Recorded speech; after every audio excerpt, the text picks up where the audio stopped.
was a close one. Hello, everybody, and welcome to another week of Mapping Kalegen with Andy. My mic is over there. It might not be close enough as I move over here, so if I go quiet, make sure you tell me as we go live with the stream. Hi, I'm intending on diving straight in this week so we can get on with all the goodies that we've been building over the last few weeks. Before I go, I've got a few things to say. Number one, super tight this week getting everything started. I'm fully aware that I've only just slammed out a bunch of posts just now saying that I'm doing it this evening, so it's quite likely there'll be very few of you watching live, and many of you will catch this up later, and that's cool. But for those few of you who have managed to arrive just in time, please do make comments as we go, and let's see, even if there's only one or two of you that are in on the stream this evening, let's see if we can fill up these last few bits to the north of the city the best that we can. Right, so a quick summary of where we are. I've been mapping Kalegen for the last, I think, 4 or 5 weeks or so. You can find links inside the comments in YouTube, well, inside the description in YouTube, explaining the previous streams and where they can be found. Some of them are quite long, over 7 hours. Last week's one was only 3 and a bit hours, which was, for me, a jaunt in the park in comparison to normal. As always, if you have any questions or if you have any suggestions or any hints as we go for what we could be including on the map, drop it in as a comment and I will come to it. I'm going to go up and down between my comments, bringing them up as I go. For example, here's Yalip saying, hello Yalip, delighted to see that you're here. Good buenas noches from Nico. Hi, Nico. Great to see you here as well. And Francisco goes, hi, everybody. And hi in return. Great to see you here. I will bring up every comment as we go, as I say. So if you do have any funky ideas for what we're doing, do drop them in. So, as an example, John. Hi, John. Great to see you here. Delighted to see you made it. I know I pinged up my alerts rather late, so many of you might not have caught them. Hi, guys. Glad to make another of these live. They're great fun every time. Thank you so much for saying so. I really do rather enjoy doing them. Not just because I get to sit here and, I don't know, wax lyrical for hours on end listening to my own voice, but it's really fun doing the collaboration thing where we're all building this together into something that's hopefully going to be really cool. And always good to see you as well. I've still undecided how I best want to pronounce your name. Joaquin. Yeah, I'm still undecided. But yeah, feel free to drop in comments for how I should be pronouncing that, much like we did last time. Also, I had a crazy time this week, so no notes updates so far, but I'll catch up on that. I totally understand the crazy time. My last week has been utterly mental, including last night being sick all over the walls. Let's just not discuss that. It went very poorly yesterday, and my walls were the ones that suffered for that. But being the only one that was up at the time, I got the joy of cleaning that bad boy up. Oh, man. And, you know, it's the right thing to do. Right, anyway, so let's not dwell on that, and let's have a quick discussion as to where we are. We are currently working our way through the north of the city. This is, for those of you who haven't watched, and I imagine everyone that's currently on the stream has watched before, this is a relatively new build city, which has got parts that have already begun to fall into disrepair and, in some cases, proper slums. We've got a few proper collapsing areas with high tenements, but most of the area to the east of the city is relatively new build. The reason for this is because the owner of the city, Holzkrug, who is the High Lord Ambassador for all Reikland, is very keen to impress people as they pass through his lands. I'm just noticing a comment there, and I want to bring it up because we've been discussing the whole pronunciation here. To be sincere, pronounce it as Yakelin. There's no relation with the proper pronunciation, but I found it funny. Maybe I should just call you Bob or Perkin, because Perkin seems like it's so much easier to pronounce. Anyway, yes, it's an ambassadorial hotspot in the Reikland, where the High Lord Ambassador is attempting to impress many incomers with hopefully his cool city, full of interesting locations for them to visit, both high-end and low-end, both salubrious and perhaps a little bit more salacious. The idea being that his influence will extend by impressing folks that he brings down here, ranging from ambassadors from the other grand provinces across the empire to ambassadors from various other realms from across not just the old world but beyond. I imagine we've got ourselves a Nipponese ambassador or a Cathayan ambassador dropping in by here maybe once a year or so, and that there'll be several large ambassadors' receptions and almost certainly Ferrero Rocher or some equivalent being served for those of you who are British and have watched those adverts. Just a quick nod there to Perkin is indeed easier. Use that. Yeah, let's go for that one. There you go. Great to see that you made it. I'll be doing my shot while listening, so probs won't be able to ask much. That's totally fine and totally understood. But if you do hear something that makes you go, hey, dude, I want to know a bit more about that, do see if you can drop a comment in. And Yab says, also worth noting on the stream today, I have dishes to do, so I'm going to learn for a bit as well. It's going to be basically me just soliloquizing like I'm in a Shakespeare play. Hello, still catching up with the last two streams, but I don't want to miss this one. Great to see that you made it, Alexander. And yeah, there's quite a lot in the last two streams. There's also the very first stream. I don't know if you caught that. It's inside the description down below. The first stream wasn't done on the Lawhammer channel. It was done over on the Rookery channel. And it was done as an explanation how to do one of these step-by-step mapping tutorials. I've got another mapping tutorial coming up in the next, well, I'll probably set it for next week to give everybody enough time to catch it, but we're going to do something really quite different for the next one. Our next tutorial is probably going to be a more sci-fi leaning one, how to perhaps make a data slate for 40k or something like that, because quite a few people have been asking how they could do that, and it's actually really quite easy. So I'll do a step-by-step process for doing that as well, which I think will be an awful lot of fun. So delighted that you made it. If you've got any suggestions as we go, feel free to drop them into the comments. I will quickly cover where we are at the moment. We're currently working through one of the northern parts of the city up here. There's a couple of details to note that will be going in, just in case they give you some sparks of ideas. We've got what's marked here currently as Boaty McBoatface, which is one gigantic Imperial great ship which sunk under its own weight. That's not yet to be drawn. We're going to be popping that in. I'll sort out the scale before I do that. I did the scale in the very, very first video. We discussed the scale and how big it all is, but because it's in the first video, I've forgotten. If anybody remembers the scale and how many pixels to how many yards there is, feel free to ping it into the comments, and I'll possibly scale it up and do the boat today. The plan for today, though, is to finish off this northern section of the city, which is a mixture of relatively loose buildings close to the riverside. This is the River Bergen, which flows from the Grey Mountains down into the River Reik. It's got its own little deity, Bergenauer, which is attached to it. We've got a shrine for Bergenauer over here beside the great temple to Grandfather Reich. And is a water of some significant size. So we can get some pretty big vessels up here. This, to the south of the city, we've already organized it. We're going to be building wolf ships down there. They are large first and second rate ships of the line for the Empire, which basically is big ships, proper ships. And they're going to be attempting to sail those down into Karaberg and potentially even keep one or two of them as the side for a personal fleet, or indeed a personal, let's say, an ambassadorial escort for any visiting dignitaries that might be coming from Altdorf.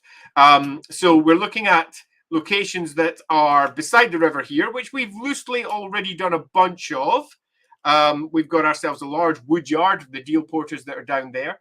We've got ourselves a couple of inns. We've got ourselves a smaller Temple of Sigmar, a larger Temple of Sigmar here. We've got the original fishing village that was expanded out towards becoming what is now the city of Kalegen, down here with a little orchard sitting between there and the main fish yards. This section here is mostly relatively tight, not quite slums, but most certainly poorer quality, moving into slightly better quality land over here, where we want it to be much better quality as we're coming into the city. So it's going to go from very poor to middle class to upper class. Well, not really upper class, more just middle class. As we all know, there's not really a middle class per se in the Empire. That's not quite how the class system works. But of late, the mercantile class has been expanding significantly, allowing lots of people who beforehand may not have been very rich to accrue significant wealth. So I'm going to just jump in and start working on some boxes. As always, I will skip between dropping the comments up on screen, discussing whatever everyone brings up, and going back to hopefully mapping what we've all decided that's on here. There's only a couple of other details I'll mark out here so that we've definitely got them clear as to what might be going in here. We've got the city wall up to the top here. And unlike most cities of its ilk, the city is yet to be built right up to the walls. So I'm thinking that possibly some of the land around here might actually be open and relatively scrubbed. Possibly some of this land is being filled just now with new buildings. Because the city has been expanding up to its new walls, we've got a little bit of leeway as to how we use that space. We also have an old city wall that's making its way down there. I'm going to bring that up with a brighter brush, so hopefully you can see that. Let's just quickly go onto a layer where you'll actually be able to see it. Details, labels, there we go, lines. Hopefully that'll work. Give me lines, please. That's a terrible color. Let's go for a color that we can all see. So this is the old city wall here, and it goes all the way down and around this area. So we've got some ruined, half-built bits of wall to consider in there as well. So how you think they could best manifest and what could be sitting around that is worth considering too. We've also currently got an idea that perhaps there's some form of bottling, some form of factory, some form of, I think actually we ended up landing on weavers for the best one, because the bottling would almost certainly take place where the grapes were. So we had ourselves a host of weaving cottages potentially sitting around a tented area in the middle where there's lots of weaving machines, or perhaps a more permanent structure that's sitting in the middle. If anyone has any ideas for how that could manifest, do bring them up, and we can build that possibly into this area here, or into this area here, or this area here. This part here is going to be super, super tight. So if you can think of any location that might be sitting on the inside of that, it's worth bringing up as well. But other than that, I'm now going to go down through the comments. Once I've done that, I'm going to dive in and start mapping whatever you've suggested. Before, though, I go into the comments, just one general, oft-repeated comment to make from me, and that is, please, please do comment if you have any ideas at all for cool stuff that we could put in here. The more ideas we get, the better. Okay, so I think this is where our comments were. Did you already give an overview of the current state of the map, and could you show the district layer of how we are doing? I didn't give quite a massive overview of the map. I just gave a loose overview of where we're currently sitting. I'll maybe go back to the looser districts later on in the stream, because I'd like to just dive straight into this part. If I go off on another side quest, so to speak, I will almost certainly talk for a good 15 minutes, because I am me. So let's see if I can keep it a little bit tighter there. Speaking of boating boat base, have you ended up reading up Navassa? I did indeed have a read up Navassa. I shan't say it was vaguely hilarious to see that ship sunk the way that it did, but it was a bit. Moving on, watch the first stream of the Rookie, and halfway through the first one on Lawhammer. Good to hear it, Alexander. The first one's a pretty long one. That's over 7 hours. The one after that's much more manageable at 3.5 hours. Today, I'm probably going to keep it relatively short again, because I have so much that I need to do. At the moment, I'm finishing off. I'm spending my Thursday evenings doing stuff for the Lawhammer game that's coming up, the streamed one. And at the moment, I'm working through a whole load of new divine stuff for, at the moment, primarily Ranaldans and Sigmarites, but it's involved a complete reimagination of how the divine rules are working, at least in my game. And that's been exceptionally fun, because it was something that I was intending to pin down, and I wrote the very first Tome of Salvation book, well, co-authored it, pardon me, Tome of Salvation book for 2nd edition a bajillion years ago. And it's been really nice revisiting a lot of that old material and updating it and bringing it into life in a slightly different way. Alexander then asked, maybe some wall parts still under construction. I think I would rather, given that there is the concern of the beastmen attacks, greenskins, and similar issues that could be almost certainly prevalent in the area. Now, not necessarily a night by night or even week by week concern, but certainly something, there could be a war herd that passes through. I like to reinforce the danger of the Warhammer world. I think the walls would have been one of the very first parts to construct before they did the other parts, because it just makes more sense. You put your defenses up first, and then you can build on the inside. However, I do think that taking that idea a step further and possibly having some fortifications that are halfway through being built on the outside is worthwhile, particularly if we start considering that there's already plans for where the city may go next, or at least plans that were put in place maybe 10 years ago that have only been half realized, and there might be some half constructed towers or some sort of half constructed fortification on the outside. Hello, Todd, who has just joined. Nice to see you, Todd. Sorry this has been asked already, but what's the city's relationship with the Weisbruck Canal? Does the canal bypass straight to Altdorf, affecting Kalegen's revenue importance in the Reikland? Actually, I am going to cover this. I was trying to go straight to my map. I do think this is a small point worth covering, largely because we've not really covered this in any of the previous streams. We've discussed where it is loosely, but we've not discussed the nature of the politics here. Now, if we pull out the old Duchy of Holzkrug here, hopefully you can see this. We can see Kalegen sitting. I hope I'm on the right layer. Let's see if I can draw on this layer. I cannot. Let me just pop up a couple of layers, just add one for me to scribble on. How's that? No, it's still not drawing. Why not? Is it even higher? It doesn't matter. You can see Kalegen there. I'll worry about why I can't draw over that afterwards. Let's also hide that.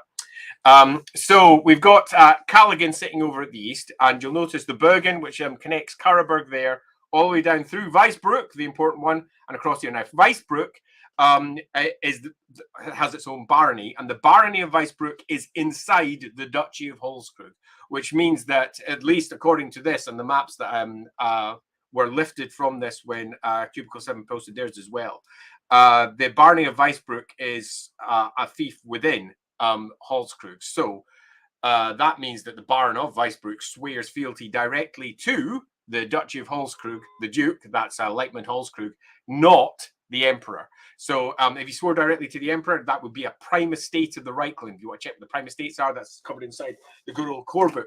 And as I recall as well, the Weisbruck Canal has a nice little bit as well explaining some of the people who funded it. And one of the families that funded it was the Holzkrugs. The Holzkrugs who were seeking, for one reason or another, to avoid the taxes for taking parts of their own stock, which would be going, if we zoom in here, down from another one of their primary mines, the Speltergrube there, down into the canal, and then taking it either to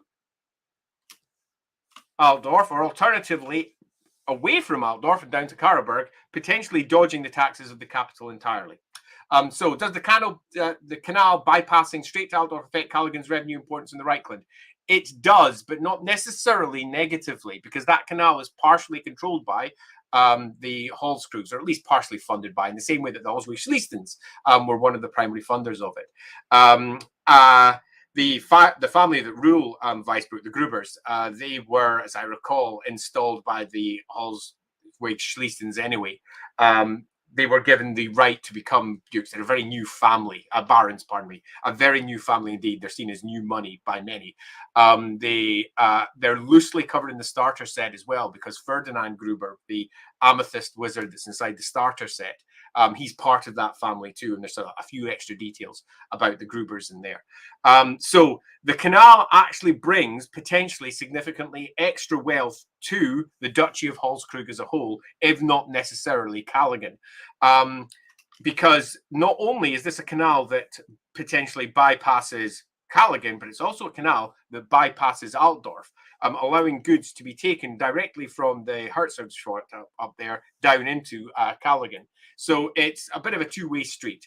Cut all of this down to the canal is enormously important and influential. It does cut out certain routes, but it also adds extra routes. So loosely speaking, it does a bit of both. And how that manifests in your game is entirely up to you. In my game, it's a very complicated hodgepodge.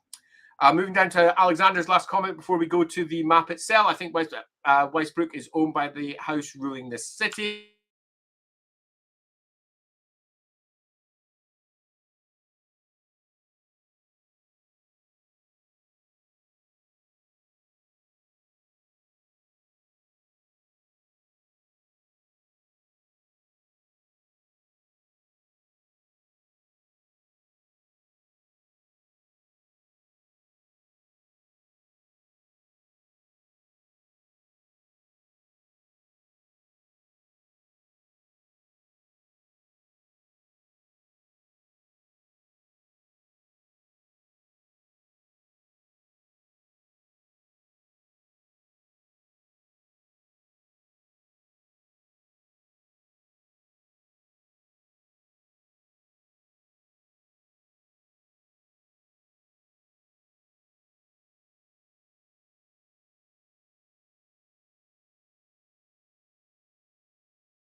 Okay, can I be heard now? Hopefully that's it fixed. If anyone can drop, no. Can I be heard now?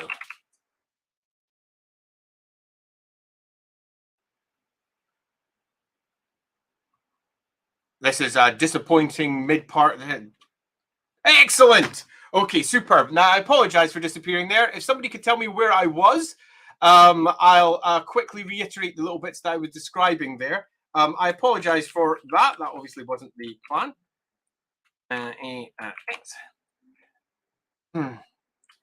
Right, so excellent. We're back. Superb. So I'm going to quickly run to where we were, which was sorry, we discussed Callaghan's revenue importance of Reikland. I think I covered a lot of that.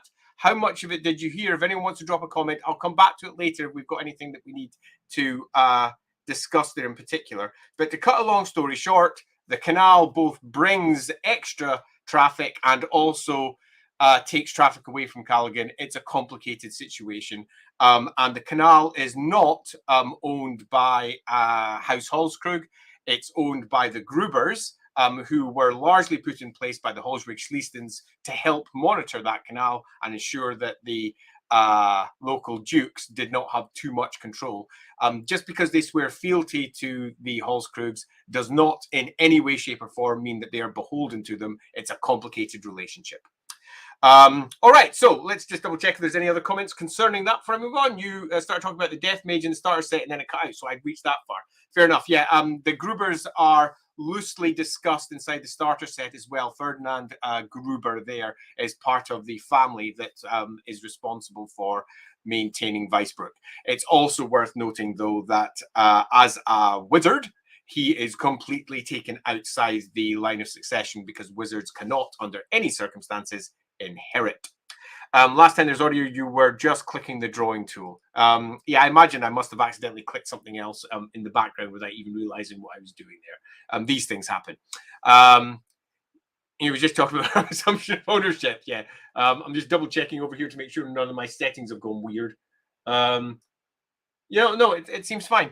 Right. So that being the case, I'm going to start diving back in up to the top. As before, if you have any comments for things that we could add, now is the time to start dropping them into the comments. I apologize for that brief blip and loss of sound halfway through. After the video is posted, when we're finished, I'll drop a little comment warning everybody that we have a small section of quiet in the middle. Right, so hopefully, let's have a quick check. We have a brush. We do. We have an area that needs to be mapped right down here.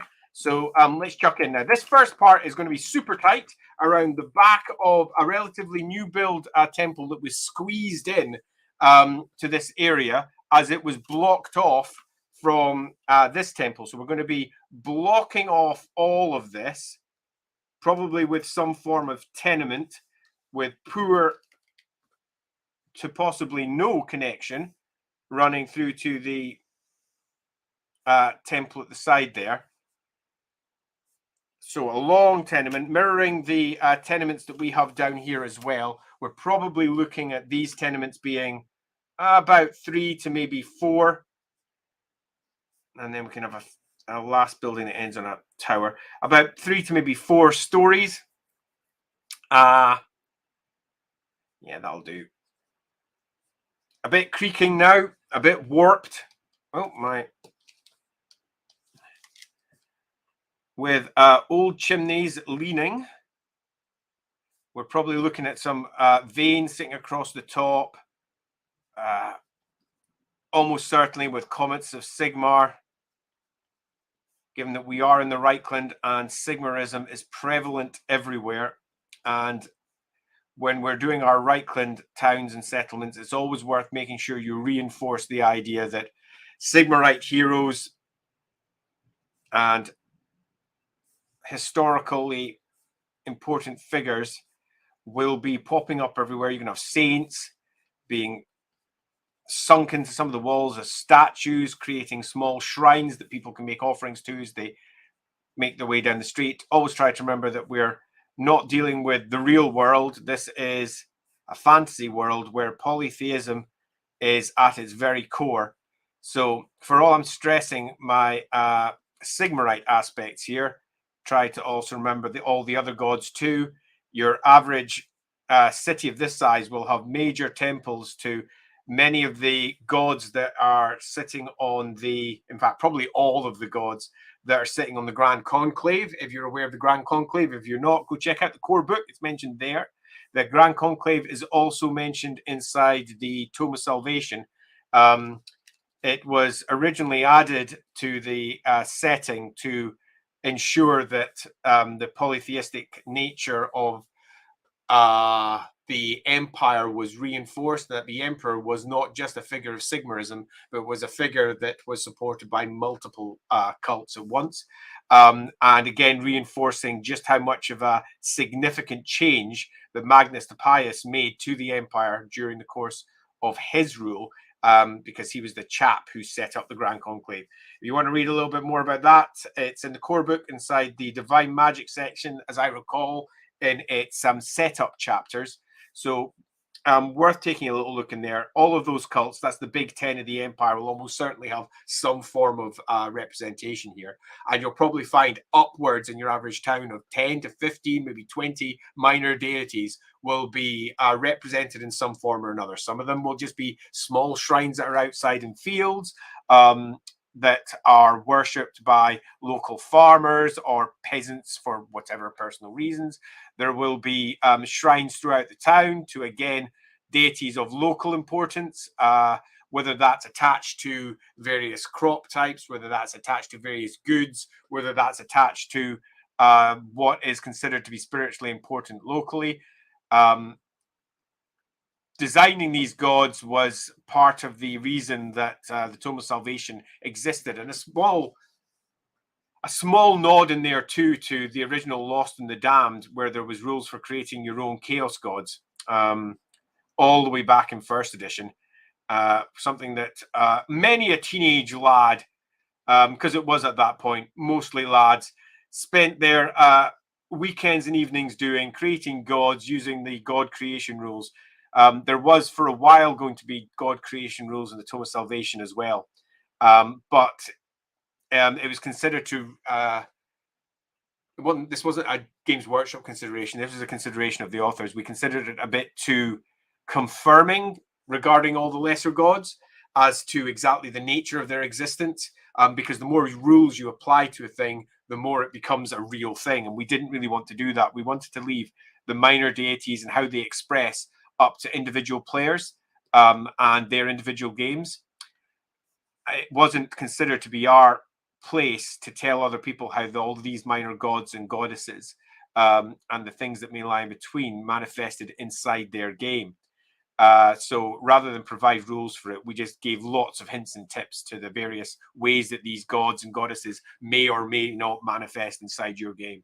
And whilst I would have loved to have had a random set of rules for building your own gods, because I love that sort of thing, it was probably for the best for the book itself, particularly given that it's very likely Games Workshop might have gone, yeah, could you not do that? So we avoided that. But having said that, I've never found Games Workshop to be that sort of partner, at least not for Warhammer. They're always as excited about the stuff that is being created by the writers as the writers themselves, because we're all fans of the setting.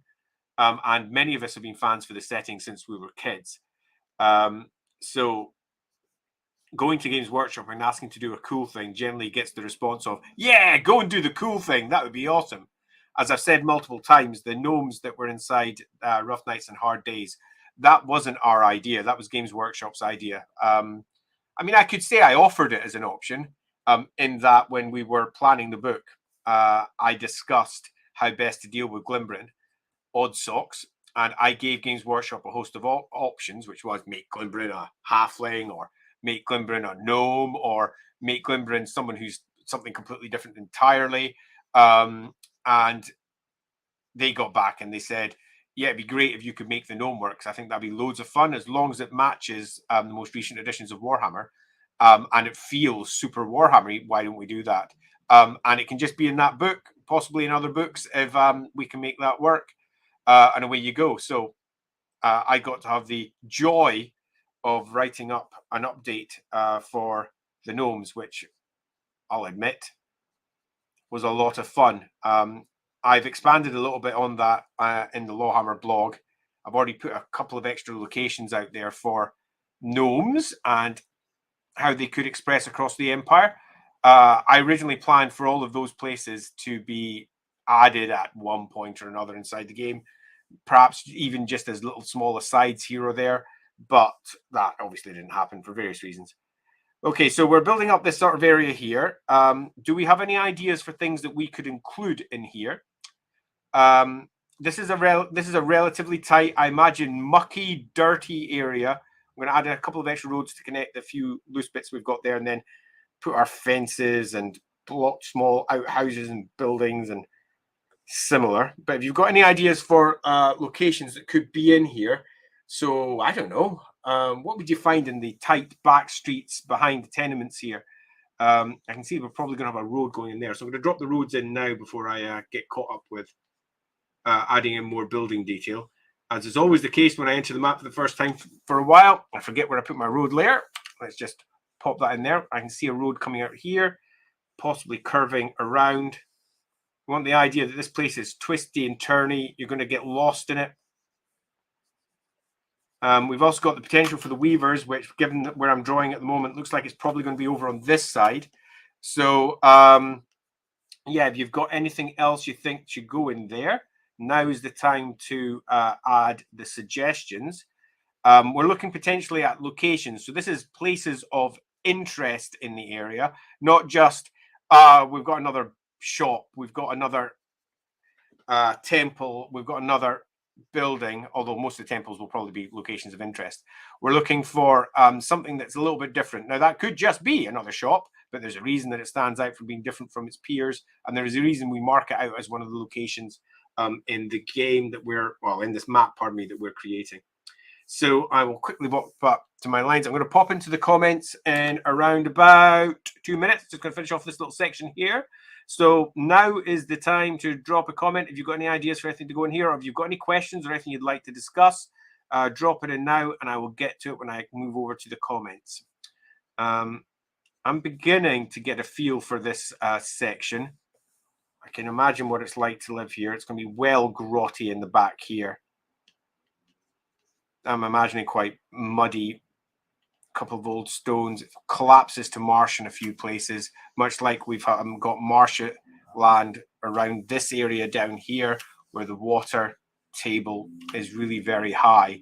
We want the water table to be much lower over here, which is quite some distance away, because there's some shenanigans going on beneath this carousel, but we can worry about that when we do write-ups for it.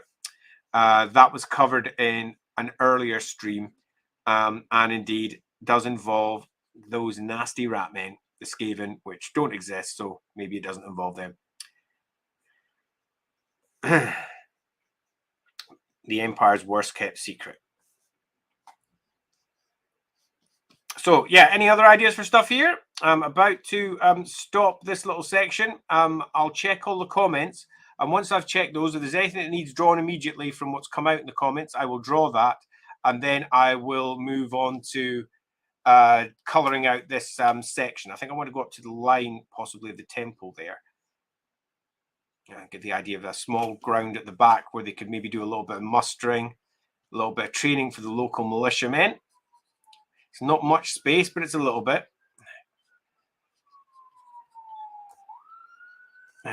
Various naughties kicking around here. There might be some criminal gang or another working back here if anyone's got an idea for a fun criminal gang. We've already covered Ranaldons to a degree, so I wouldn't be looking for more Ranaldon detail, but possibly some other local criminal element. A lot of these people here are going to be workers in the ports, possibly laborers as well, although yeah, a lot of these are quite shack-like. Casual workers, perhaps, definitely dock workers. So maybe some of the stevedores in this area, although stevedores can end up earning quite a bit of money sometimes. Okay, I'll add a little detail to this and then get into the comments. Right, let's have a look at what we've got. Okay. Last word at that one.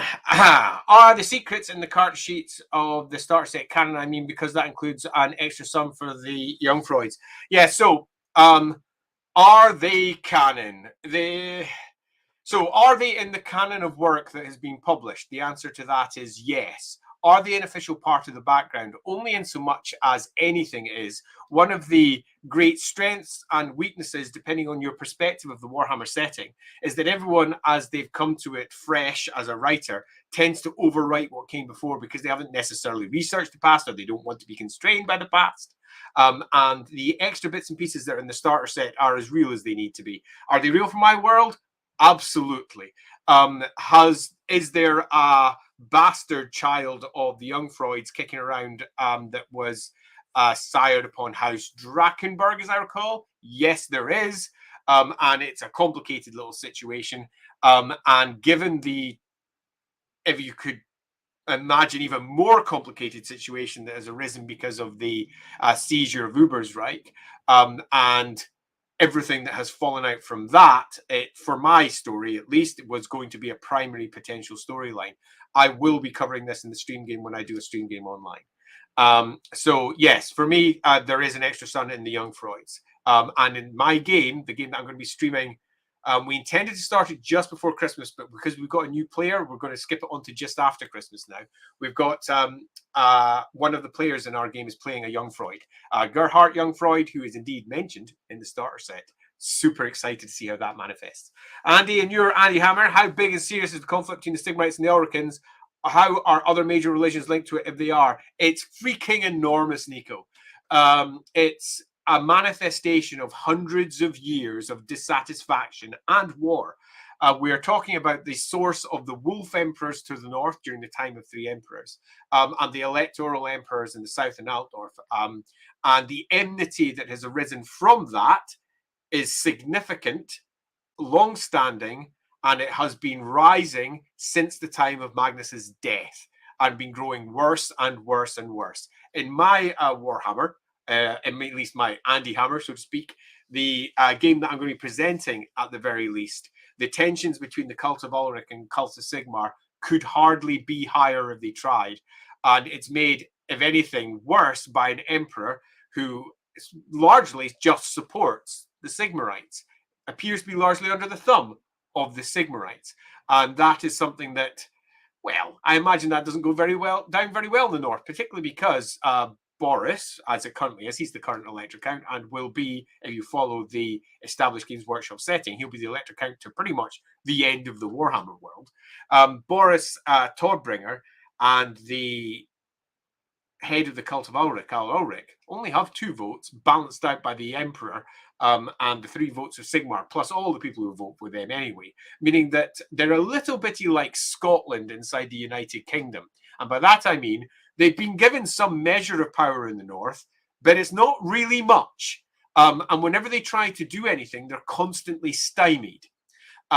Meaning that in the north, they have a whole hell of a lot of power, but when it comes to the Empire as a whole, very little indeed.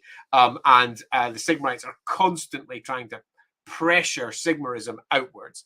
And as the last part, how the other major religions link to it, if they are, there is one other major religion that is significantly and intrinsically linked to this particular conflict. And that's because it forms the third part, the third wheel, if you will, of the time of three emperors, and that's the Talites. The cult of Tal is significantly more involved in this than many realize. It's a very warlike cult if you look at it historically.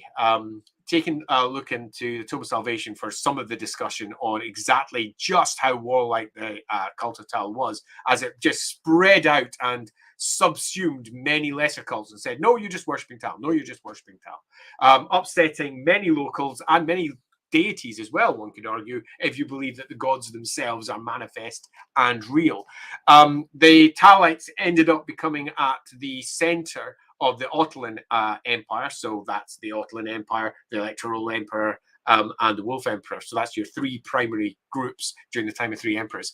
And you got to remember that until 200 years ago, until Magnus came along, Sigmarism was outlawed up there. There was no Temple of Sigmars open. there was all manner of railroad temples, so to speak. There was underground temples. That would probably be a better one to say. Railroad, not at all appropriate as a metaphor for it. But there was underground worship for Sigmar across it, and it was a primary source of the conflicts over in the east of the empire, particularly because the Ostermarkers in particular were quite devout Sigmarites. Hochlanders in the past had been as well, so Hochland got invaded and completely subsumed, as did Ostermark, all part of the Attilian Empire.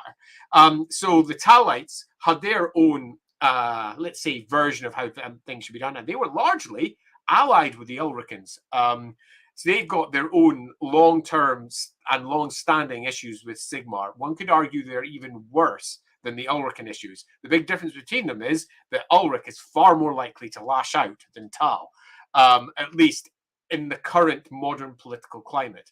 And for the enemy within, that let's say religious schism comes to the fore as the Ulricans effectively lead a rebellion against the Sigmarites, and civil war ensues. Depending on how you deal with your enemy within, depends on just how big that civil war will be. Regarding the Weaver factory, it's working from a home thing in the Empire. In history, it was quite common to do craft and work from home. Yeah, absolutely. And I think, Alexander, that's a good idea.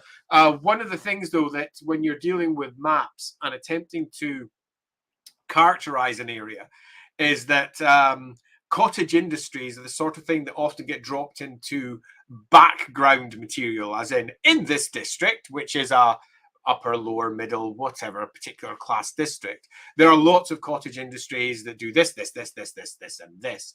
And they don't normally get picked out as locations, because locations are the ones that stand out, the things that are particularly interesting. And if we just randomly allocate 15 buildings as a location, say there's a bunch of weavers spread through them, it doesn't look so good on the map. So you tend to try and create a focal point for how that particular trade, in this case weavers, might manifest.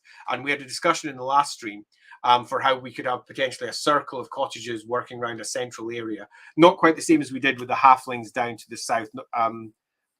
There we go, we've got a large circular area down there where the halflings are. There's all manner of story that we built up to back up that section, but a more loose set of buildings, weavers working in that area, and perhaps a weavers guild house working from that as well. Yeah, to finish off your sentence there, potential source for conflict. Yeah, absolutely agree. And it is a good source of conflict and how they can work. Yeah, I'm saying gnomes. I love what you did, gnomes. Thanks so much for saying so. They are, however, a super divisive species. It's so odd to see that much negative response. Yeah, it's not a surprise. You tend to find that anything new is viewed dimly in the Warhammer world these days, which is super fascinating given that Games Workshop and the studio, if they add anything new, it's quite the opposite. It's viewed as, yes, we've got new stuff. But if anything gets added in the roleplay game that is divergent and new, it is always loosely frowned upon by the established base, because the established base have a very firm idea of what their setting is. If it was added to the war game as a whole, then most people would just accept it and say, well, that's the way that it is. Of course, you've got your old guard players, particularly those who are playing Fantasy Roleplay 1, or perhaps 2, or in some cases 3, who have such a fixed view of their Warhammer world that anything that contradicts it, regardless of the source, is just dismissed out of hand rather than necessarily woven in.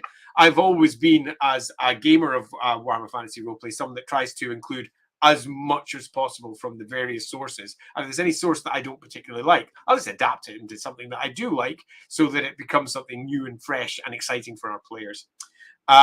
Nico then says, gnome party meeting. Now, good old gnome party. How about some sort of barber search and working out those back alleys? Oh, you know what? A good backstreet barber searching? Good idea. Let's mark that now so I don't forget it, because I like that as an idea. I'm going to go straight onto the color there and quickly do... Let's have a quick look here. We've got the temple here, ways in there. We're probably looking at someone who's perhaps even dealing with criminal elements. And there, so let's maybe drop that one in there. Have it going across the side. He's got his surgery and his house attached, one on the other, and has done well enough that his own house is separate. The upper floor, perhaps, of his surgery is where his apprentices or similar live, perhaps. Let's see what Yalobs then suggests. Maybe one that does prosthetics. I think that's a good idea. I think a nice location would be a music shop maintained by a dwarf Villain princess, not that well in the head, so they put a music, not necessarily reasonable instruments for it. You know, I quite like the idea of that, Perkin. I the whole idea of a music shop and something that is specifically designed to music and isn't just homespun instruments from people who've crafted their own or some local wood carpenter type who can also make instruments doing it. So if we're going for something that's dedicated to it, you're probably moving to the middle class area. So if we're doing that, we might want to bring it over into this side rather than down into what is quite a tight slum, damp area. But I really quite like that. If I reach over there and I've forgotten it, do bring it back up as we go over to that side. Annoying all the neighborhood with large steam-driven tubas at 1 in the morning. Do enjoy annoying all the neighborhood with various instruments, although our steam-driven area is currently more down there, and I would prefer to keep our steam elements to a minimum, not to a complete minimum, but there's one there and one there and one there, rather than being quite close to each other. Going over here, definitely given we've got the place called Karpdorf, which is the main village, there's criminal gang the Karps, gang related to the fish of Altdorf, inspired by the old Karpdorf village.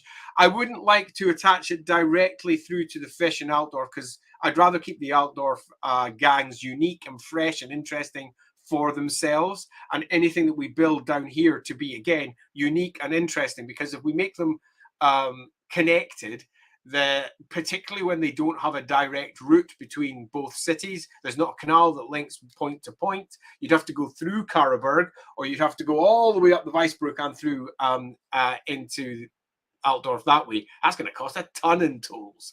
So that's hugely unlikely. There isn't an easy, clean route. There is, however, a clean route down to Karaberg, and it's quite likely that with a new city expanding, that some of the criminal elements in Karaberg might come upriver and attempt to try and take control over some of the smuggling rings, causing some conflict locally. So perhaps we could have something that is in contest with, for example, the old Karpdorf village. I think it's more likely that our old smugglers that worked out of the village itself, which are attached to the fisherman's mission over there, I think it's quite likely that they would be in competition with perhaps a new gang that's coming in. I think I'd rather keep the outdoor stuff, though, definitely discreet.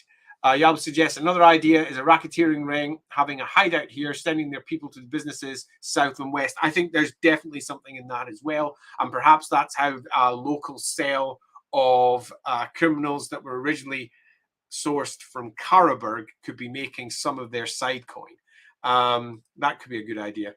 Also, if the bastard child is part of Lawhammer, is he a son of the main lord? Because doing some math, that means he is what, at around 45, have a child, 15 women of another noble child. Okay, so just to double check here, which the bastard child I was talking about was down in Ubersreich, assuming that we're talking about the same point there. Just double check that that's what you're discussing there. 35, not 45. Yeah, good point. Someone's salty about referendum. Let's just not discuss the referendum. If the referendum had gone well, I'd still be a European Union citizen with a passport that could take me anywhere, but I'm not. If someone wants to talk about supposed demographic deficit, consider the West Lothian question. We're still, let's just not get caught up in our unless it's directly related to some of the fun politics we could build in here. Let's not move on to real world politics. I'll just go off on one. Old, new in the case of gnomes. Yeah, I agree.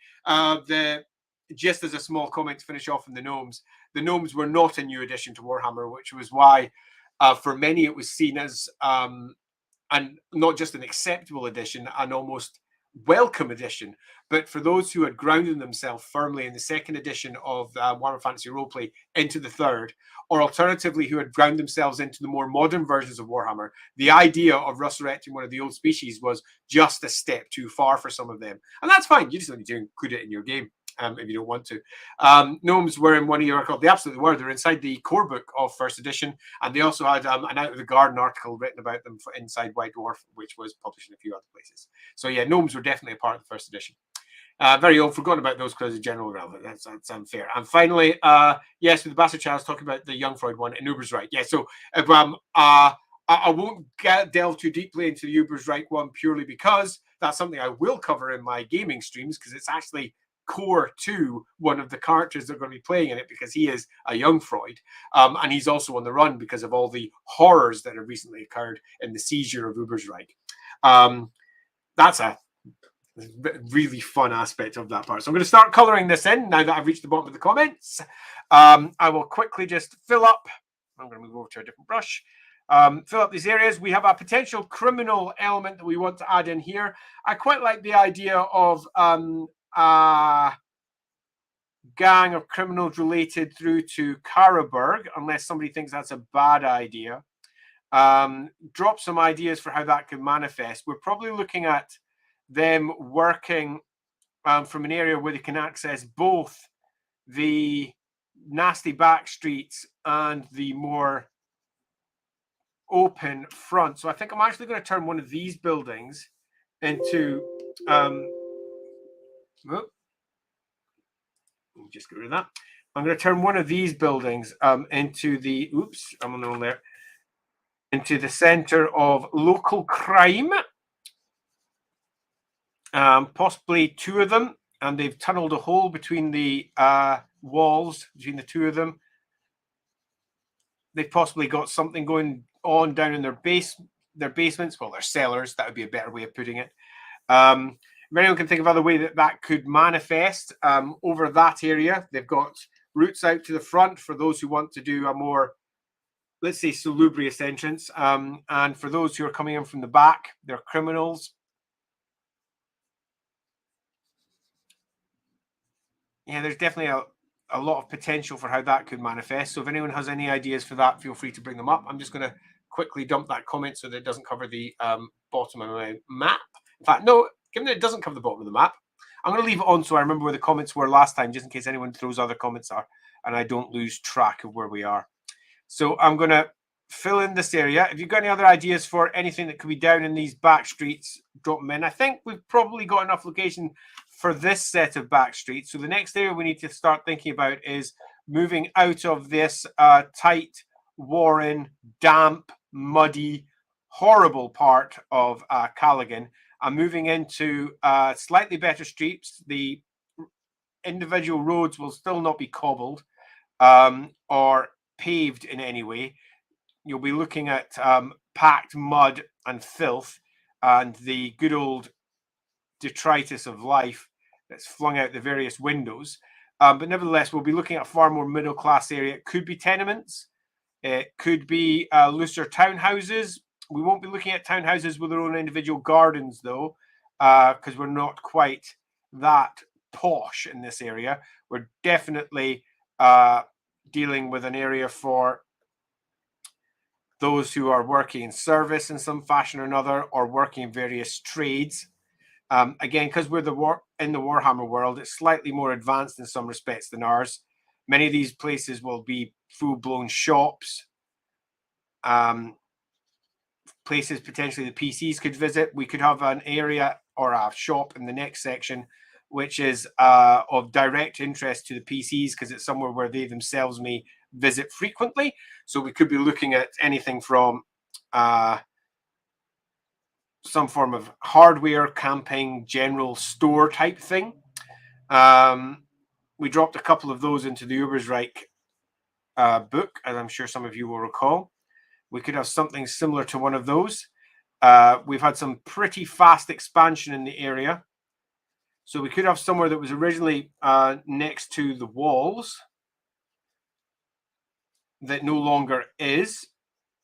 Perhaps planned as a shop that originally would have been selling stuff to people who are making their way out, or perhaps trading with people who were coming in.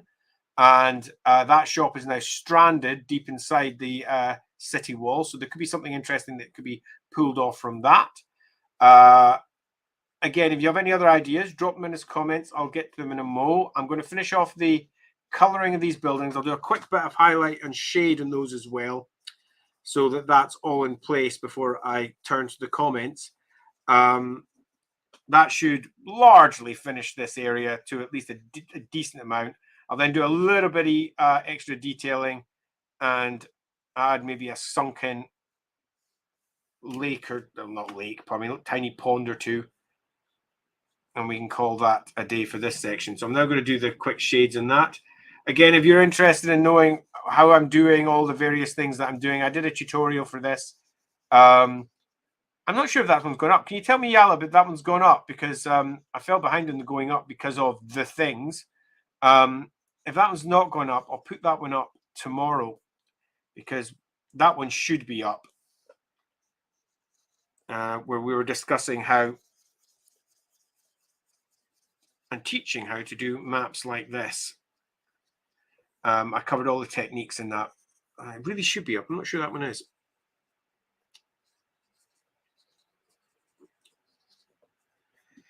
Oh, there we go. Yeah, I'm beginning to see this place now. It's forming up. It's actually quite tight.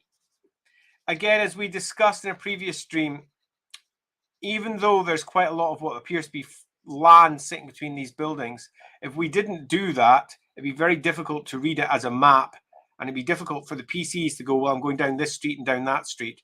So we purposefully make the streets all a bit wider and the buildings ever so slightly smaller in terms of their coverage for their roofs, purely because we want to make sure that everybody can use this map.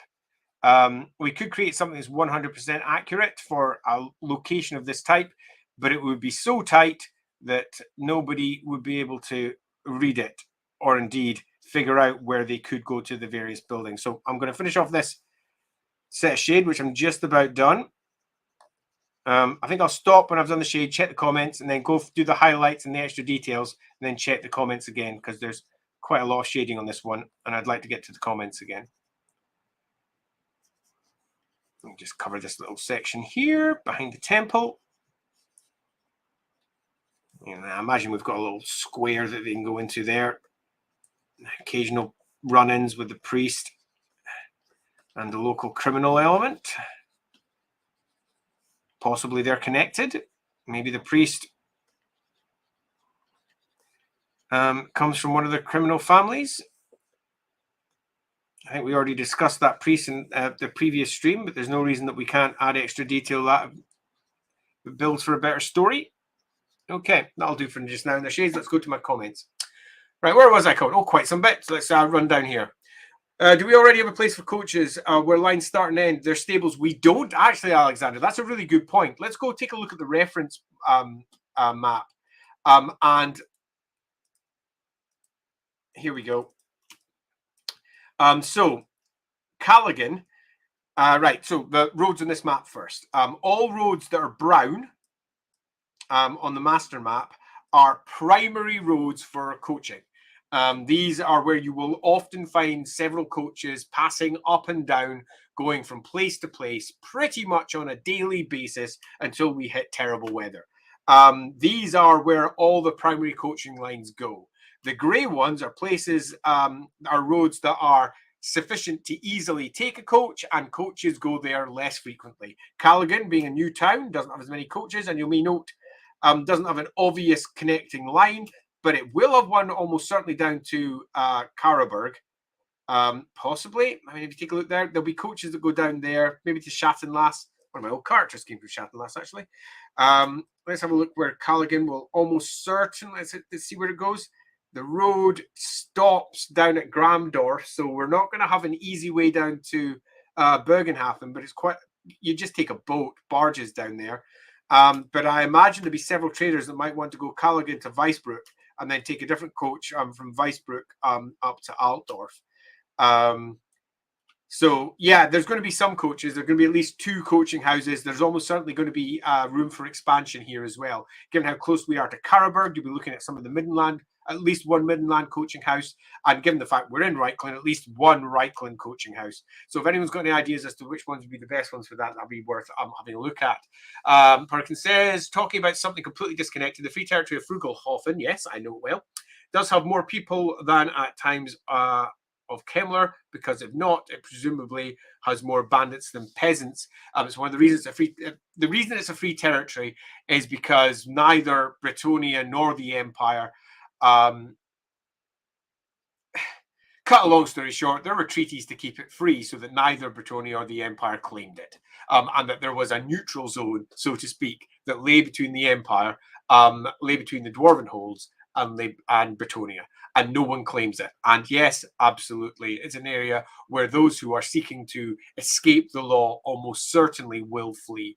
As I recall, up there, you've got yourself a small order of white wolves who are going to be doing patrols in the area. Some dwarves will be doing some patrols around the area, but this territory is specifically not the Empire or Britannia, and specifically causes concern when either Britannia or the Empire start trying to police it, because the other side goes, oi, you're breaking treaties. So absolutely more bandits than peasants. I think that's fair.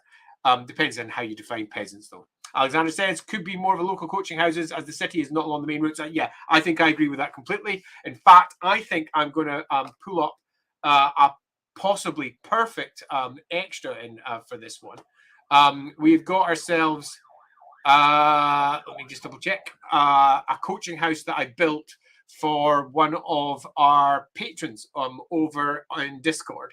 We could possibly have that coaching house working directly out of here. It's really nice. I've already drawn a piece of art for that. It's really quite cool. If you want to go check up its current write-up, I'm going to quickly give you a link because I've already written it up and popped it online. I didn't finish it entirely, in that there's still some extra bits and pieces that I want to do to it, but I've popped it up on the World Anvil page that we've got. So if I jump in there, Gazetteer of the Empire, no, I want to go to the Empire Encyclopedia. I think it's in here. Maybe Commerce. Yeah, it is. Wow, the system works. So I'll bring you up a link for that. So if you want to go check that one out, you can do so. I'll put that into the comments. Did what go up? Did I miss something there? Did what go up? Oh, the masterclass. Oh, yeah, we were discussing it before. I didn't plan on going to the last one. No, that's fair. I was only asking if the masterclass for doing this style of map went up because I couldn't recall if it did. Because the description of Kalegen in the archives mentions 2 bandit gangs inside of it, and that lots of people in the country entirely composed 6 peasants, 20 dwarves. Yeah, totally. And I think that's all fine, Perkin. Okay, so if we go with the criminals being linked, control finance from Karberg, how about expanding that a bit? We have established presence from Marienburg in the Bank Temple of Heinrich. And then he goes on to say, how about we also throw in some crime sharp from Marienburg making ways in the underworld of Kalegen? Oh, yeah. I think that is a fine idea. And if we're going to pop that anywhere, perhaps we reinforce the Marienburg influence in the south and the Karberg influence in the north. So we can get a nice mixture between the two of them. So we can have ourselves our loan shark and crime boss working down there. I'm not sure we now want to necessarily reinforce the stereotypes by making him a literal fat cat, so like a big, heavy, hefty person. But yeah, I definitely think that there's something there, and we can have ourselves our more Karberg-based lot working out of this area here. I think there's definitely something in that. Lethbridge, I was about to say, great to see you here, Lethbridge. Absolute joy to see you joining us. There could be a place of Canadian folk who keep a herd of pigs, which is used to dispose of any excess humans the criminals don't need anyhow. Pigs can then end up in pork pie, aka deadwood. I'm not sure we would have enough Cathayans to warrant a full district. You maybe have a Cathayan family or two, and we would have to come up with a good story for why they decided to live here. And I think we could come up with one, given that it's potentially diplomatically important, this town. I mean, it is, but would they perhaps do better in Altdorf? So you need to have a good justification why they're living down here and not in Altdorf.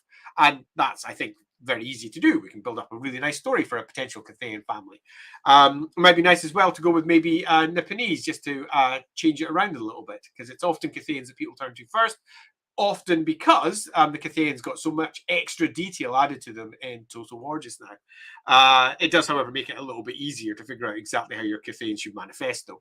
I'm not against some form of cool Cathayan folk working in the area, nor am I against pigs being used to do exactly that. I think it's quite likely that that could even be attached to our existing Karberg lot. Maybe there's even a Cathayan family mixed up with the Karberg lot. There's no reason that we can't have lots of different ethnicities in the various cultural bands. Just because they come from Karlberg doesn't necessarily mean that in terms of their extraction that they didn't come from other parts of the world. Once they're ingrained into Karlberg, they could come from almost anywhere in terms of their extraction. So I quite like the idea of that.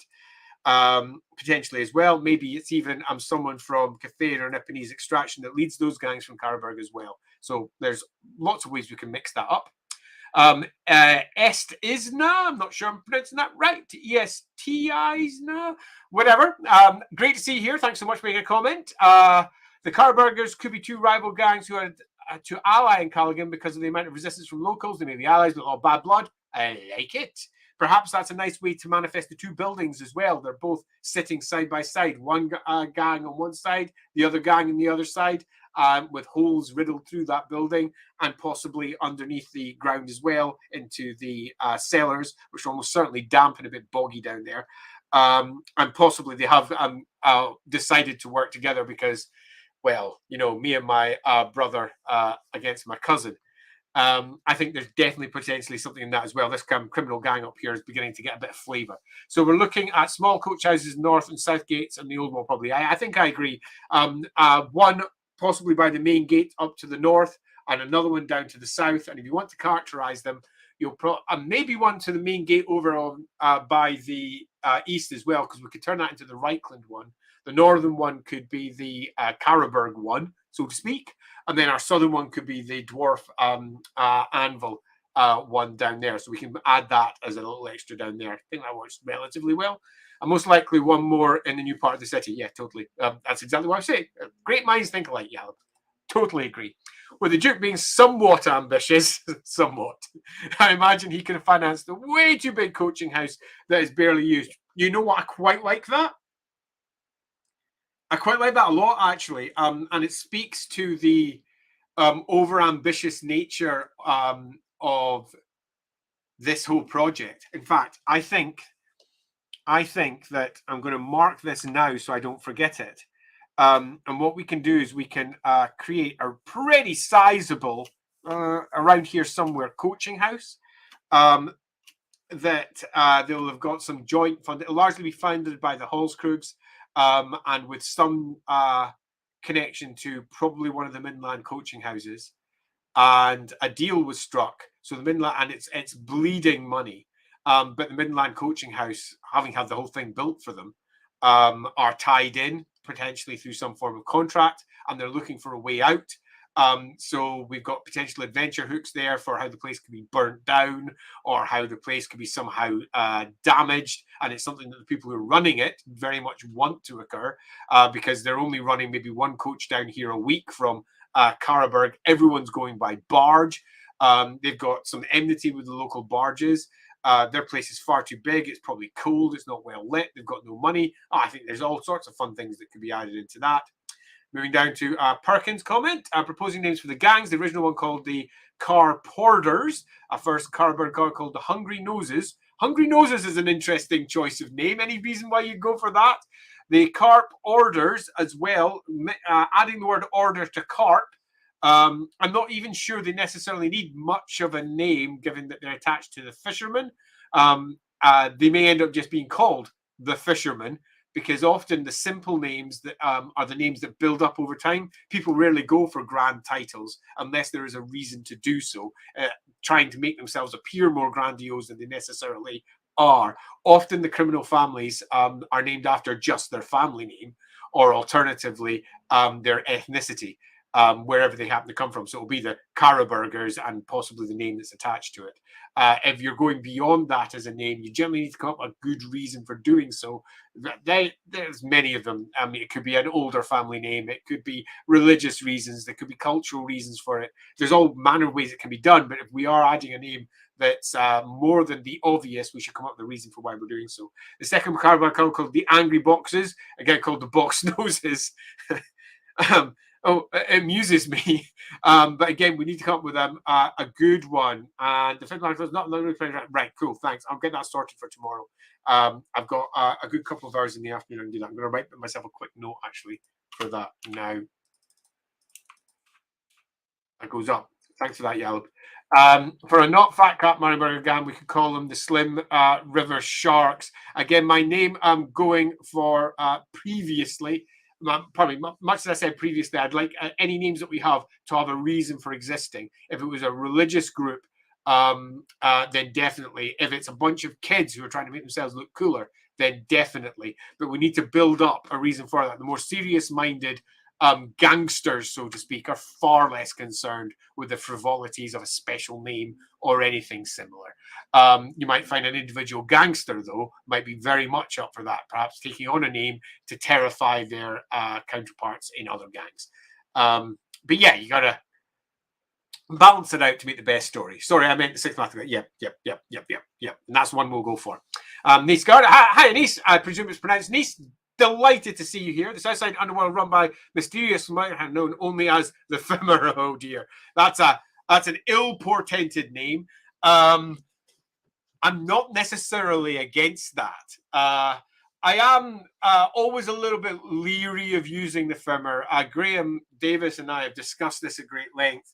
Graham was the chap who created the species all the way back in first edition, and I helped bring them back to life for fourth. I also helped bring them to life for second edition too, along with T.S. Lukert, and they are problematic for many reasons. And unless I'm nailing down what I want to do with the Fimmer and exactly how they're going to manifest in the setting, I tend to avoid using them unless I've got a good reason to do so, largely because I'm aware that quite a few people out there will not use them, absolutely refuse to use them. And if you're creating material that you want to be as open as possible, then you're often better to try and avoid stuff you know that everybody's going to avoid. But that all said, still quite like it. Alexander suggests the Slim Waterhounds, I presume I'm running over on our, then the Slim Fimmer Water would be a very nice kind of, I mean, would it? That's just Fimmer bath water, says Shalib. No, that's what we sell at 8 p.m. This is a slim form. We sell that. Says, I'm not quite sure what you're saying. That'll be the water, of course, the drink. And then the Hungry Nooses, adding a little extra part. You know, Herr Wachtmeister. If you go after us, you nooses will stay hungry. See, I'm not necessarily against that. Again, if we get a good reason for why they've got a name, I'm not against any of the names at all. I won't nail it down here beyond saying that we definitely have two gangs up in the north that are working together because they've been forced to do so. Perhaps one half of them are almost driven out. Perhaps both of them are almost driven out by the local fishermen who basically organized a posse of locals and pushed them back because they don't want no filthy outsiders nudging into their business. So they ended up being forced to work together begrudgingly from there. As to their exact names, we'll pin that down as to when we decide why they're named that way. My first inclination would be to name them not some esoteric name. It'd be to name them after where they either come from or their families that are attached to them and similar.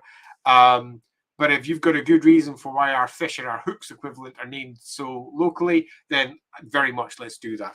Okay, so I've reached the bottom of the comments. You may notice I'm a little bit stuffed up with the cold. I apologize for that. Oh, just before I go, there's a little extra from Perkin there. Covers could be an old order group that hated the expansion of the town, took the mantle of bringing order to the community. So the Carp orderly, and that's been simplified with time. Has there been enough time for that to happen? The place has only been under expansion for about 50 years. I'm bringing order to the community. The carp order. I sort of like that. I feel like there's something in that possibly. It's 50 years is a really long time for humans. Certainly a long enough time for words to have joined together.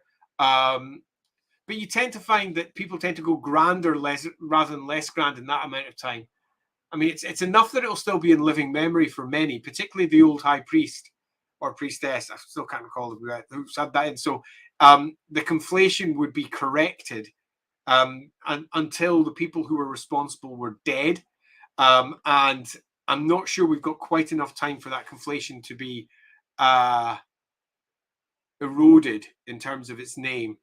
So I'm not 100% convinced, but I could be convinced further if you feel there's more to add to that. Right, I'm going to get these highlights in place, move into my next area. I'm going to remove that comment because it's a little bit too big for our map and still watching what we're doing. I'm going to start going into the highlights. I think we're definitely getting an idea of what this place is like, though. And as before, if you've got any other further ideas for anything that we should add to this, now's the time to go. I'm going to finish off this area, do our little details to pick this out. Details to ground it in as part of the setting. Oh, wow, I did not highlight any of this bit earlier. Oh, nor did I shade that. Let me just drop in a little bit of shadow on that as well.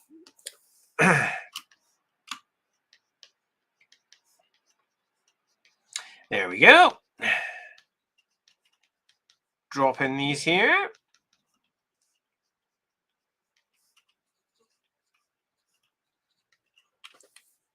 Add a little bit of shade to that side, which apparently was forgotten. And go back to my highlights. Okay, so we're getting an idea for this area. It's a bit run down, a bit ramshackle in places. Lots of small cottage industries running out of the various lower class buildings around here. Many of them are tip to toe, covered in mud. This is not a good part of town by any stretch of the imagination. It's the sort of place where the state army will avoid. Indeed, anyone that's going to be standing against the potential local criminal elements will probably seek to avoid the area. But the locals will be completely fine, as much as you can be in these sort of places. Just add a little shadow there since we seem to have forgotten it last time. In fact, a lot of these areas seem to have had their highlights and their shades forgotten. So let's just quickly fill those in as well. I must have been working very fast at the end of the last stream because there's quite a few areas here that just need a little bit more work. Even that one's not done. Look at that. It's terrible. There we go. That'll do for the moment. Let's back to my highlights. The old Templar, well, the new Templar Sigma in this area. We discussed that temple in the last stream. If you want to go find yourself some more details concerning what is generally planned for that.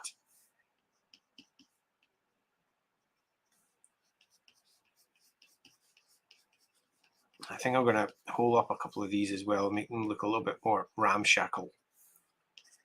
Okay, right, that's just going to do for the moment because I want to get on with this. So, oops, wrong color.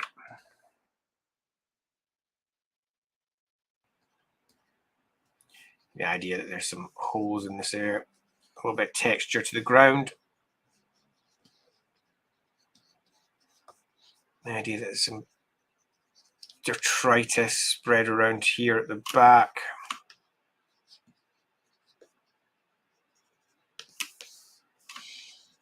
There we go. These buildings are not well appointed. They don't have handy fences. A lot of them, it's half collapsed. Any livestock that they carry are probably held inside the buildings themselves in small, dirty corners.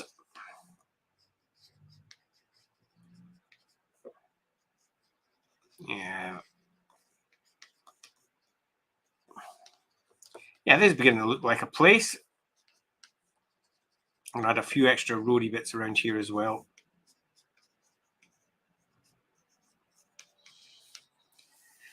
Road down here, as I recall. There it is. Let's make sure that this is all roaded up. Okay, so space at the back of our temple. Going to roads between the buildings here.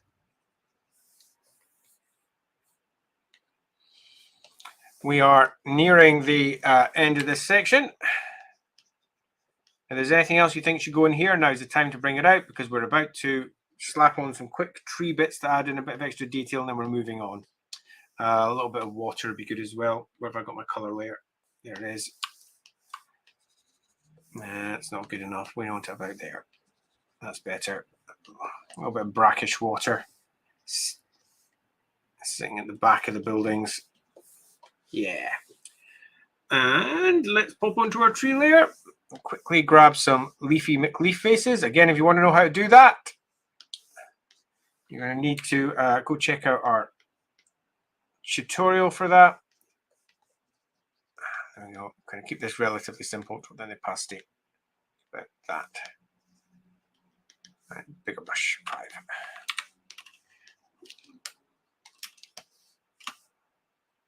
Okay, let's take a little look here. What we got? There's going to be undergrowth in several parts of this. Seen some of the buildings where it's all gone a bit wild. Relatively big tree over by the temple.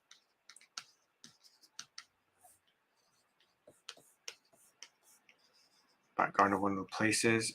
Perhaps some heavy overgrowth on the side of the more towery building there. Okay, I think this is probably going to be enough for us to move on from.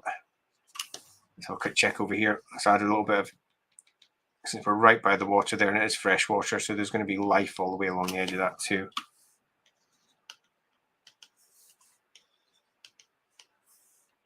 We can worry about exactly what sits up here in a moment. We're definitely going to have a coach house up there. Okay, we are largely done that area. Let's have a quick check to see how that looks. A bit sparse in a couple of places. We're going to add just a bit more. Yeah, that helps. Oh, but that covers the road too much. PCs need to be able to figure out how to get into these places. Yeah, that's a bit better. Okay, so we're now going to be inside the wall in this section here. If you've got anything that you think should go in there, now's the time to bring it up. I'm just going to bring up our next set of comments. If there is any, we've only got one. That makes life super easy. Hello, Perkins. Shanty towns are naturally composed of pretty young people, often, yes. And the kind to invent words with ridiculous speed or conjunction being accepted in local parlance is easier than a change of language. Yeah, I get that. But the area that we're dealing with here is a village. It's not a shanty town per se. It's not rich, but it's a village. So again, I'm not entirely convinced that the language will have changed for them, and this is their self-identifier. This isn't an identifier that may be imposed upon them, but you could very easily claim that other people call them that name, particularly when we're dealing with those who are new arrivals and may not understand the genesis of the name and face in particular here. So yeah, loosely, while simultaneously not sure. Right. Let's go for the inside of this section. Again, if you've got any ideas for what we can put in here, now's the time to bring them up. We definitely have a coaching house that's going to be big. We definitely have our weavers' cottages here that are going to go in. I think our weavers are going to go inside this area here. So I'm going to start on that while I ask if anyone has any other ideas for what could go into this area. I'm obviously open to pretty much anything. We've got both one side of the wall and the other. This side of the wall most certainly is relatively middle class or middle to lower class, but relatively decent, where this side is most certainly the less decent side.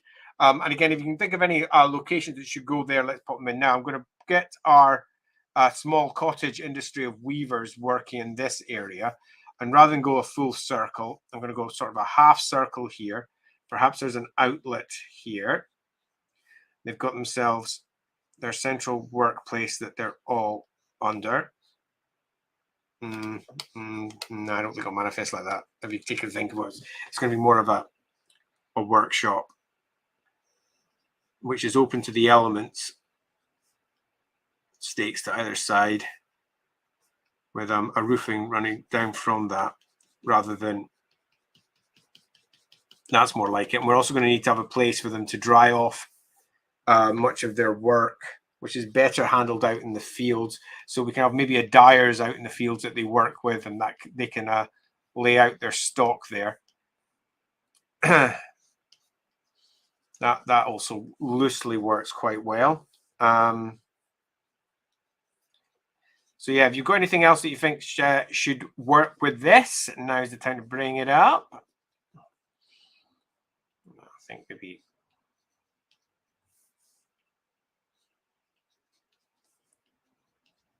Yeah, okay. I'm sort of getting a feel for this place.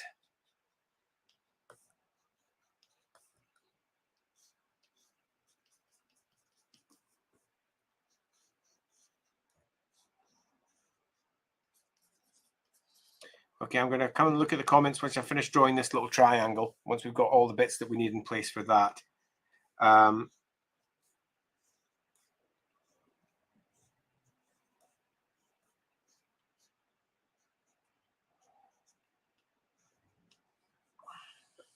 So I'm seeing that going into a fence that goes there. There's going to be the back part. That's going to be an office of some kind for someone relatively important locally. Buildings running down there. An open area here. Small well there.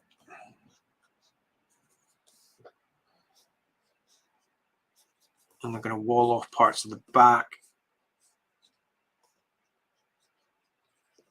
I'll wall that off as well so people don't come in. Okay, yep. I can see how this works. I can see it in my mind's eye where they're all going. Okay, let's have a quick check down through our comments. I can suggest, considering the old wall, I presume somewhere there should be a tower abandoned or still working. I don't know. Yeah, let's do that. Good idea. Figure out what should go in that if you've got any ideas. The inner side of the old wall could contain the oldest barracks in complete disrepair and no longer used, but maybe one of the gangs use it for something. Just as a loose comment on that, the town already has a freaking enormous barracks from before it was even a town. There's been a big fort complex. It's actually up here on the hill. The reference map is currently in the way of it. Let's just get rid of that. I will get rid of that if I can remember where I put that layer. There it is. So yeah, up here we've got ourselves the State Army barracks locally. So there wouldn't be a secondary State Army barracks per se, unless they established one for holding a small detachment that was used for potentially policing locally in the new area. And we might want to do that. I think that works quite well. So we can have ourselves a smaller State Army barrack that used to be in one of the towers there. And they've largely withdrawn from the area. So yeah, actually that works really quite nicely. Converted to a temple in Myrmidia. Myrmidia is always a funny one, given that she is still, as far as the old world, the empire is concerned, a relatively new goddess, for all she's been kicking around here for a good 1,000 years or so. But what is the benefit of building a temple to Myrmidia here beyond the showing off nature of it? Super important for visiting Astalians and Tillians to see. But is this going to be nothing more than effectively a facade rather than necessarily a proper temple of Myrmidia? Now, the Myrmidians themselves extremely likely to want to be here. I mean, if you take a look at Lorenzo, who is the Eagle of the North, he would be very interested in getting his fingers into the local politics here. But he works down from Nuln, as I recall, Lorenzo De Marco. And Lorenzo down in Nuln, if there was a petition made to the cult, he would almost certainly say, yes, we want to have a temple there if we can get one, which means that they're going to have somebody here, potentially. If you take a look at what the Holzkrugs would be interested in, they'd be interested in supporting both the Stalians and Tillians, who both have quite conflicting natures for exactly how Myrmidian worship should be expressed. So he would want to have something that bridged the divide, which means he'd want to have a local. So it means that we'd have ourselves an imperial high priest or just priest tending it. That being the case, it almost certainly would be something that was funded, probably white marble, probably with statues that, as far as the empire is concerned, are particularly salacious. Probably talking about a bunch of nude statues of nude warriors doing their things. A big statue of Myrmidia with a spear, perhaps, completely nude as well, and maybe a helmet. I can see this being something that would appeal to certain types and also slightly offend many a Sigmarite. And we can also reinforce the slight difficulties that the Holzkrugs have with the Sigmarites for allowing such a thing to be built with impunity on his land. Quite like that too. So I think a Temple of Myrmidia, now the converted Temple of Myrmidia, I don't think will quite work, because I think we would just have one and it wouldn't have been converted into anything. I think it would most certainly have been maintained. Because it's in the cult's benefit for it to be so. And it's also within the cult's benefit to become a local employer, to effectively show that they are not just a god of strategy, they're a god of civilization. There's a lot more to Myrmidia than may first be the case. They'd also be looking to effectively pitch themselves. In fact, they almost certainly are going to be, there's going to be a temple in Myrmidia, possibly on the main mustering square down there, where they're going to look to be in an advisorial position for the local colonel for the state army regiment. They'll be looking to directly influence them. So yeah, part of the deal would be that. So I think we'll definitely have a temple in Myrmidia, but I can't see that this area would have one that's converted, purely because Myrmidian worship is so weak in the area that there's not much chance that one would pop up and then disappear. It's just not much chance that one would pop up unless there's a strong reason for it to be there in the first place. And is quite a small community, even in the Reikland. Yes, they are a small community. And great to see you posting. I'm going to guess how to spell and pronounce this one. It's part of the fun of these streams. Andy guessing how to pronounce names. I imagine that in about 4 or 5 weeks' time, we'll have people purposely choosing rubbish names that I have no idea how to pronounce. Croys? How close am I? Anyway, Croys. Yes, I agree. They are quite a small community, but we have a vested interest with the Hallskrugs wanting to have them represented, as in the Myrmidian cult represented, because they're going to want dignitaries that are coming from Estalia and Tilia to have somewhere to worship. They're going to desperately want that, particularly given the various mercenary groups that can be coming from Tilia, the merchant princes and kingdoms and all the rest. They're going to have important folks that they're going to want to impress. So there's definitely going to be a temple in Myrmidia here. There is no doubt it will have been funded by Hallskrug. He will want it to be here. He will have directly appealed to the Eagle of the North to get it in place. The Eagle of the North has absolutely no reasons to deny them. If anything, it's the exact opposite. They'll be strongly in support of this. Plus, it gets them closer to potentially some important imperial politics.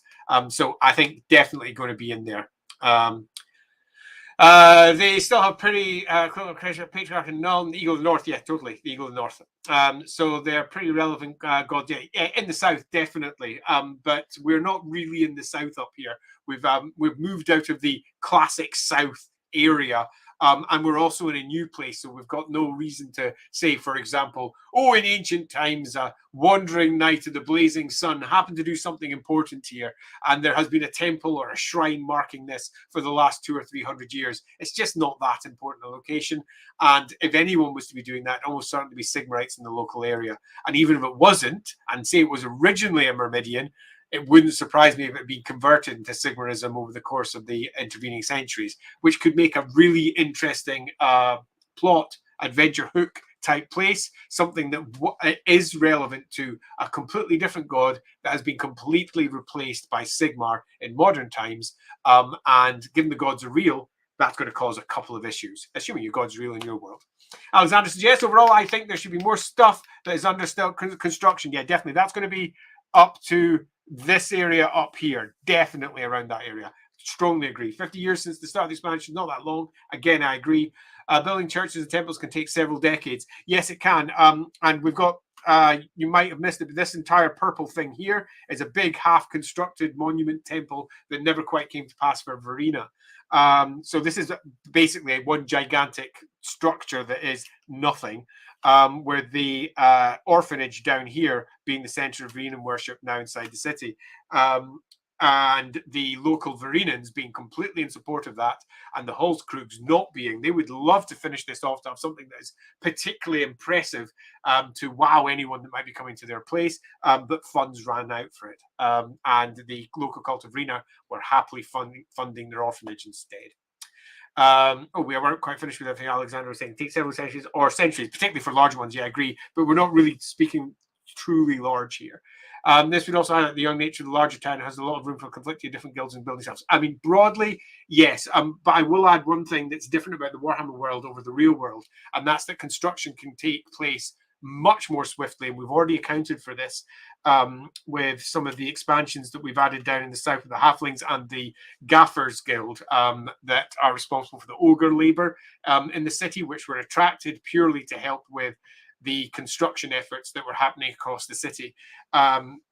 You are not limited to human endeavor here. We've also got ogre endeavor or halfling endeavor and a whole host of guilds that it's in their best interest to at least in this particular case, move relatively swiftly. That all said, though, I still nevertheless agree with you.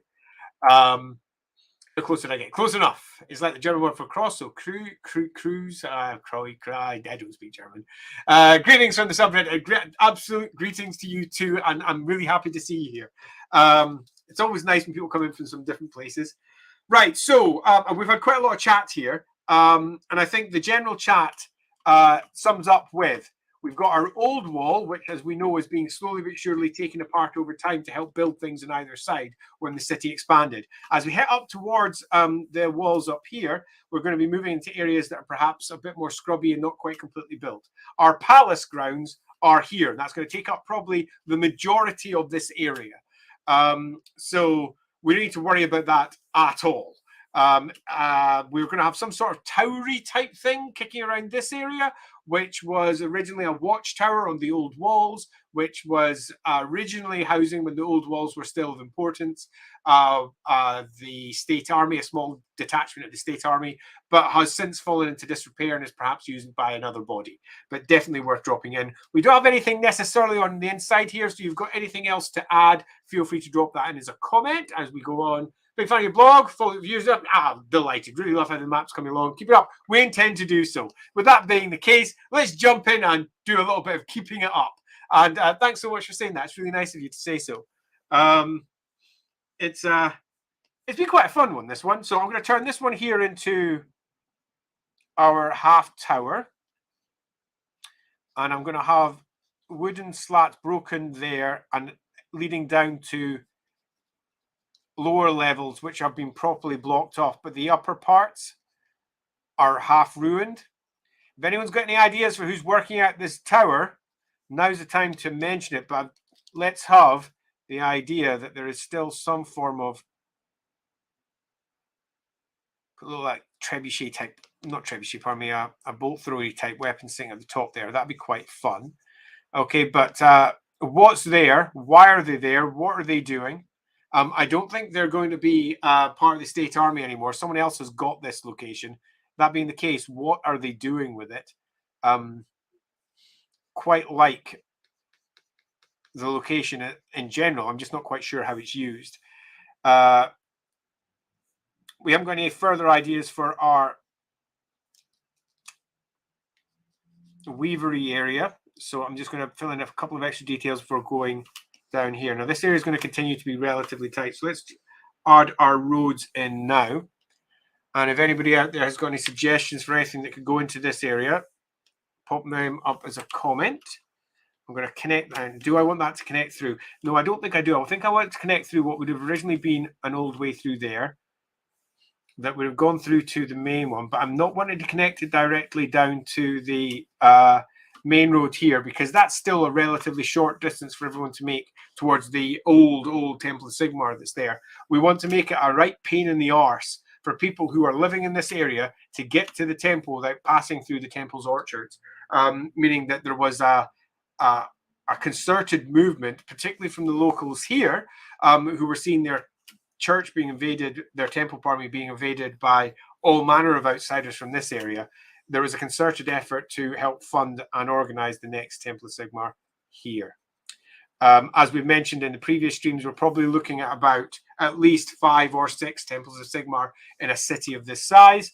And one of them will be the High Temple. And because it's the High Temple, that's why this area is designated as a city in the Reikland. Although per se, it's not a city in the greater scheme of things. We're looking at a population of around about 10K. My version of the Reikland defines the city as any settlement with a high temple. And a high temple being responsible for more than one temple itself. So let's mark that off as a placey.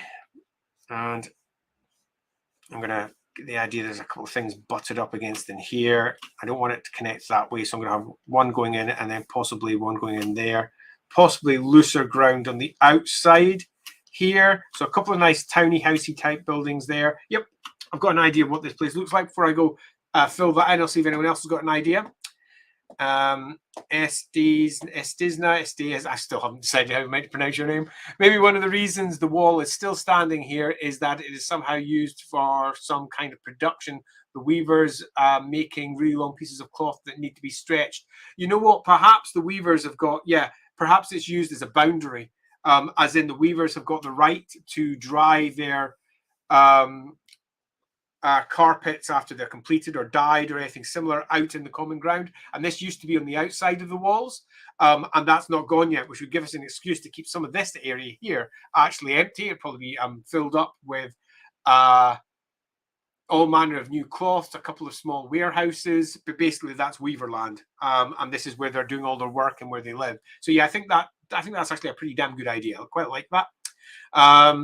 Street thugs, muscles for hire, mercenaries. Do like some good mercenaries. Not very successful, but they have some fluke of a deed to watch over the town and its surroundings. Maybe a disgruntled officer sold his deed off after. Quite like the idea that possibly we have ourselves a little mercenary group, because mercenaries are often forgotten as a location marker, but mercenaries are a core component of Warhammer and how it works. And mercenary companies being sited in an area where there's lots of diplomatic interest makes sense, particularly if they can manage to get themselves a location that sits on the inside of the walls. I quite like that. I quite also like the potential of a mercenary camp maybe on the outside at some point when we get to the outside of the walls. Perhaps one that has been used by different mercenary groups at different points, so we can use it as a write-up for maybe 2 or 3 different mercenary companies that have got representatives or who have worked out of that area. That also suggests that there is an awareness of the military build-up around the enemy within. This version of the map is very much grounded into 2512, the Empire, and the enemy within, largely because let's be honest, I'm kind of building it mostly for me, and my game that I'm going to be streaming live to everybody, and grounding it in the setting that I'm using makes a lot of sense to me. And mercenary companies will, at this moment, be gently flocking to the Empire with that awareness that there is a lot of civil tensions. We've got the seizure of Ubersreich. That alone will be dragging people from across the old world, because the young Freuds are hiring, not just the young Freuds though, but the Thames as well. Not the Thames, the Trots, pardon me, from Thame. The Trot, Zenekar Trot, the Duke down there, he has made a very close allegiance to the young Freuds, and he's a notorious, horrible person who leads his own mercenary companies, and word will be going out.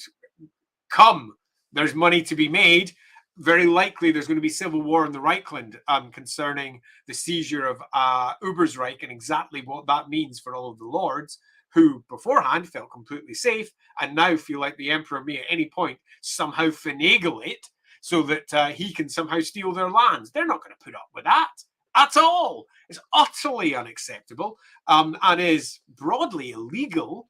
The way they managed to get that through the Vauxhall is super interesting, but not something for this discussion. I'll bring that up in my stream because it's an important part of the game that I'm going to be presenting. Cut all that down, because I could just wax lyrical about mercenaries for ages.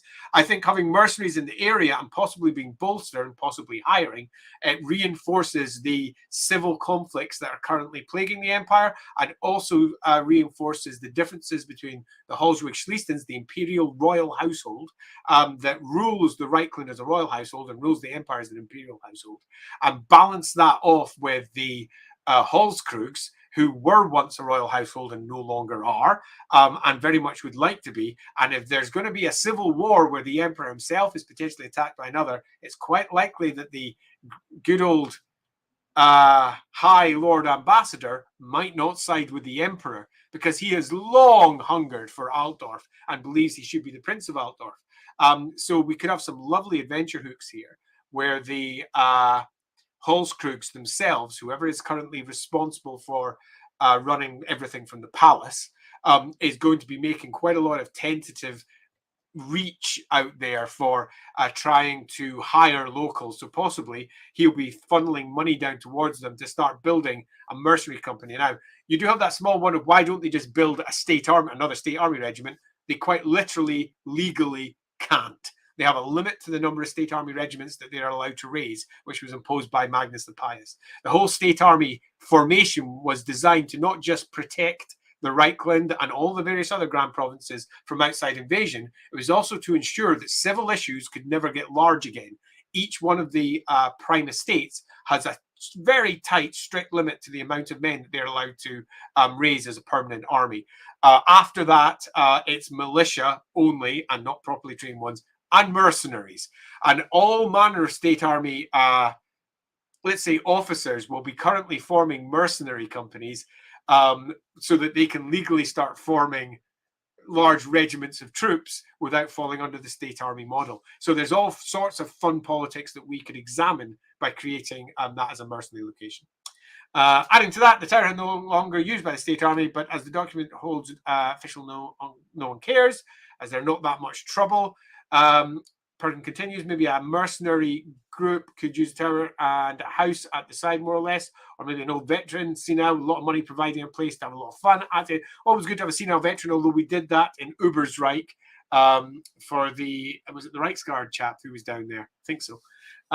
Croy suggests maybe a local police force. Maybe they're high muscle merchants, bandits, keep the peace in this part of the town. They're getting ignored by the guard because they keep the beggars out. I covered this to quite some extent in the previous stream. Recommend dropping in on that one because we have a good discussion about how the state army does the majority of the policing, and in fact they don't, because no one polices. That's one of the reasons why investigator careers are so important.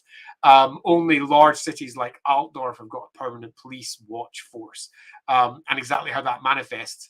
But there are all manner of local gangs who do this, and it's generally the criminal element that's more likely to be policing locally than it is anything else, which is a fascinating dichotomy for how most people generally perceive their fantasy cities, where they generally have a large chunk of watch who are going around doing police work. It's just not what happens in either history or really in the Warhammer world. The only place that really happens is somewhere like, say, Midnight, which does have an established watch, or Altdorf, or Null. But yeah, I quite like the idea of perhaps the mercenaries doing that and people coming to the mercenaries and saying, I have lost, basically like Pinkertons. If you go look at the Pinkerton family, large private investigation family attached to effectively mercenaries. There could be something in that too. Are the Reichsguard by foot still a thing in the 4th edition? They absolutely are. I always wondered how the Emperor can be sure the royalty of many regiments as they're financed by other nobles. So the Reichsguard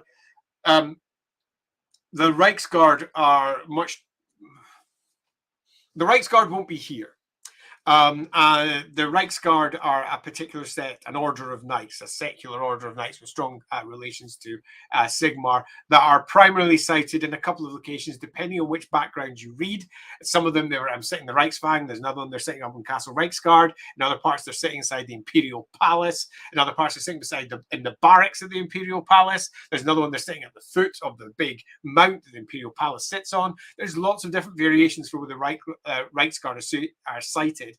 And my version of the Empire generally grabs them all and says, yes, they're in all of these places. The Reichsguard is just one of the larger knightly orders.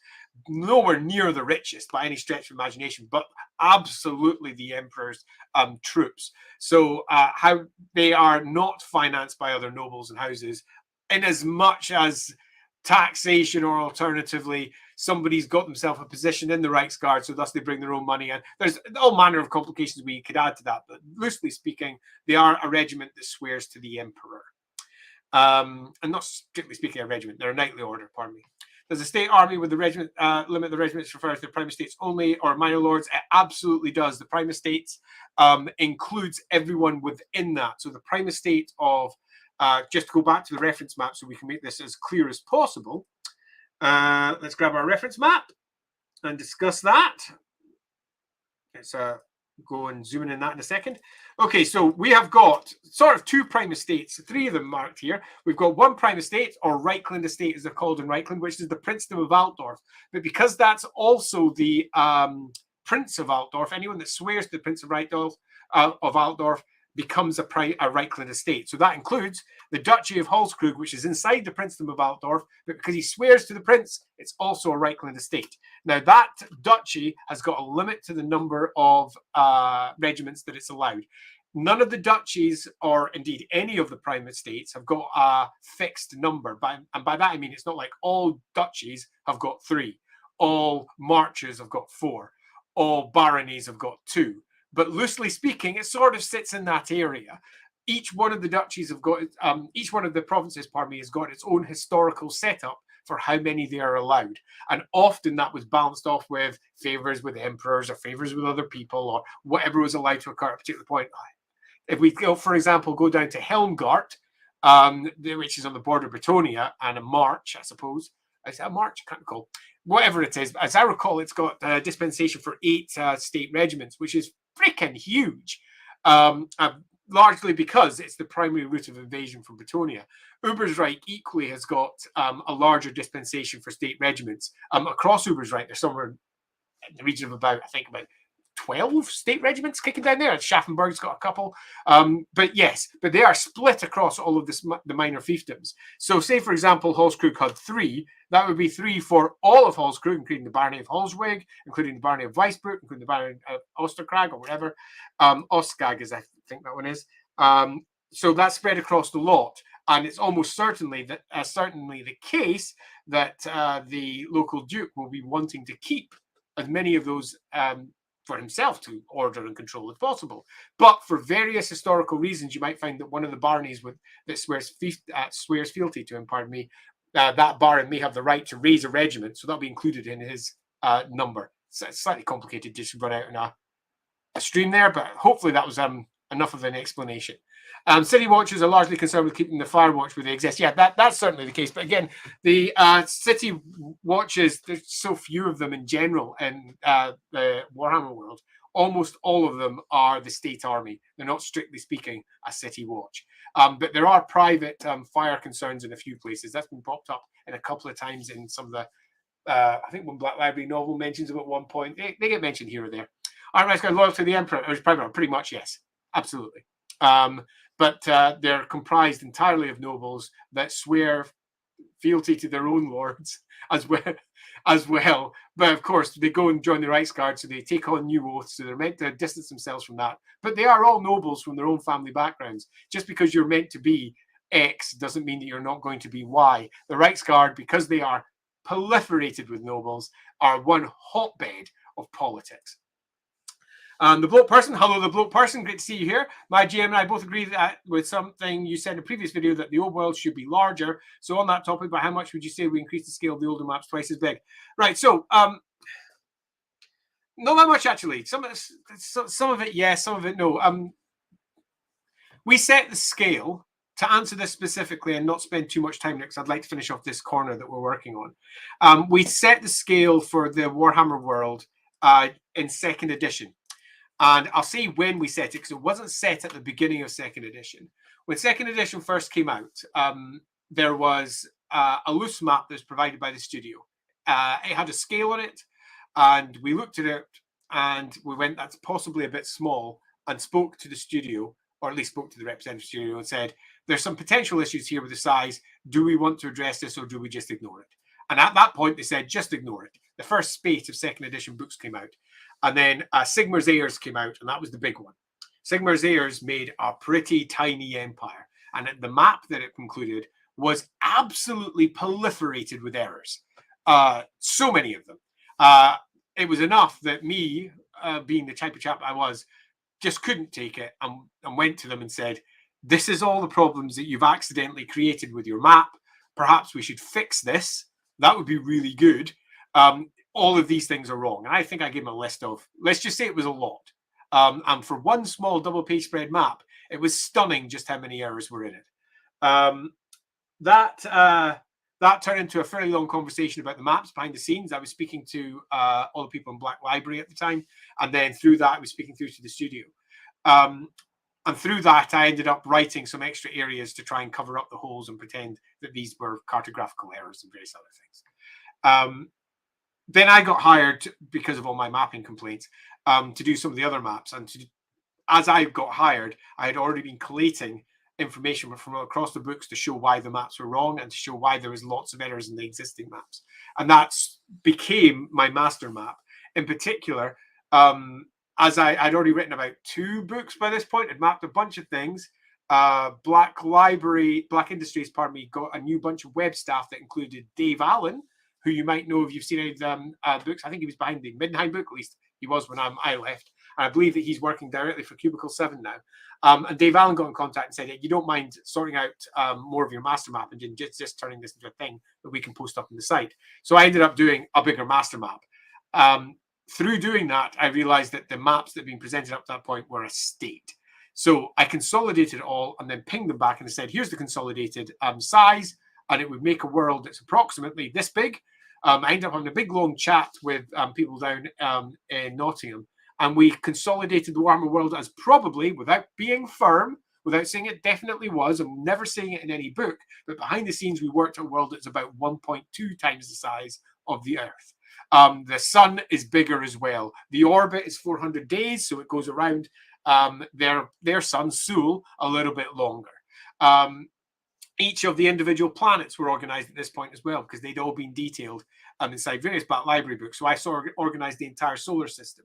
And a reference for that can be found in Enemy and Shadows, because I added a small bit about the Book of Days from Fenrir if you prefer, in his Book of Days at the back. That was a book that was originally added by Gav, doesn't matter. So we set the world size to approximately that. And then I built the entirety of the Warhammer world, dropped it on a globe, and used that as my scale for the Empire, which became the scale for my master map, which was the scale for every map that I made from Warhammer from that point onwards. And that's from the end of the Bretonnian book, if you want to know the release order, onwards. So the Kislev book's included in that, Thousand Thrones is included in that, Vampire book is included in that, so on and so forth. So from that point onwards, we used that as a core scale. When I came into 4th edition, I used the same map at the same scale, and that worked fine until somebody pointed out, was it just last week, the week before, that the Ubersreich map, they did it over, it was 2 weeks ago over on the Discord server, the Ubersreich map has got a scale error on it. That's one of my maps. I'm not sure that I made the scale error, though. I have literally no idea where it came from. I've done my investigation. Cut a long story short, I'll possibly take this up in Discord if anyone's interested in it. Cut a long story short there, the scale on the Ubersreich map is exactly twice what it should be. So to answer the question about how much would you say we increase the scale of older maps? Twice as big? Not necessarily. It depends on the map. Sadly, each one of the maps had its own scales. If it's any of the maps that I created with a scale on it, that scale will be consistent with the scale here, and it's consistent with a map that's approximately 1.2 times the size of Warhammer World. It's 1.2 times the size of the Warhammer World. Whoa! Holy moly, that was quite a bit. And it was Perkin who brought it up. It was, yeah, thanks. I mean, I hate you for pointing out something that I didn't think was a mistake while simultaneously adoring you because it means I can fix it. I've already written a blog about that. I've just not posted it over on the site because the last few days have been pretty mental for me. Yes, the bloke person, I would run with it to your own bit. Do you find any of my maps with a scale in it? It should map out approximately a good big Warhammer world. I'm not sure I've got a map, a scale in the reference map here. I'll quickly have a check just in case I do. I don't. I'll bring up a scale and pop it onto that map for next time. So if you catch the next stream, which I'll probably be doing next week because I'm an idiot, if you catch that, where I'll probably have a scale on. Cool. Alrighty. We've had quite a lot of good chat about that one. Thanks all. So if you've got anything further for this area, now's the time to bring it up. I've got a very good idea of what's here now. A bit icky, a bit slummy, a bit less slummy here, not slummy at all here, as the weavers use the area for some of their dyeing. We can possibly have a little dyeing pool here at the side as well. Alrighty, so let's get onto my lines and start mapping this out. If anybody, as always, has any further ideas for how this area can manifest, pop them into the comments. I'm going to wall off parts of this since it's theirs now. And I think this is almost an older outside the village dry stone dike type wall with stones that have been taken from the city walls over time as well to reinforce it, marking out an area which is definitely theirs. A couple of long warehouses split in the middle there, which they will use for storage, coupled with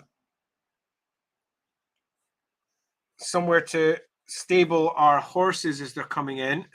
Wagons will come in through here, pick up goods. So there's going to be some small staging points here. And this entire area here is just used by our weavers. They can cut across here Love it. Okay, so that gives us a very clear area there. Yeah, that's nice. And for historical reasons, that is pretty much theirs. It was on the outside like that. Okay, so next, over by our tower, given that we're possibly throwing some extra money there, I'm going to throw in a stables over at this side as well for our mercenaries.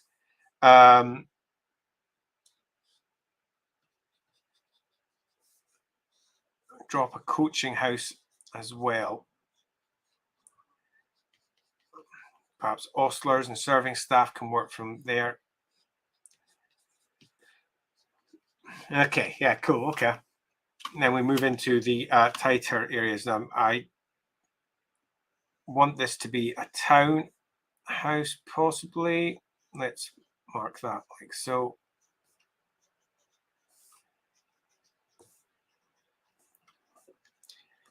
Yeah. Okay. Going into the back. That can be almost the dividing point. Here up against the wall, old buildings that were constructed from the first build. This has been pulled down, and we will follow the old city wall line for the boundary, because that would have acted as the boundary for this chap's house. Perhaps some of that wall is still in place in a couple of areas.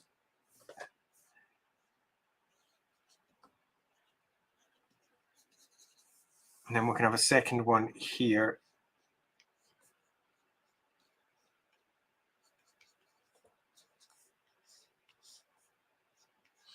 Going by the old, what would have been the road leaving here. Yeah, like that. Okay, so I'm going to detail out a couple more of these little locations here, just so we get an idea of what the place is like.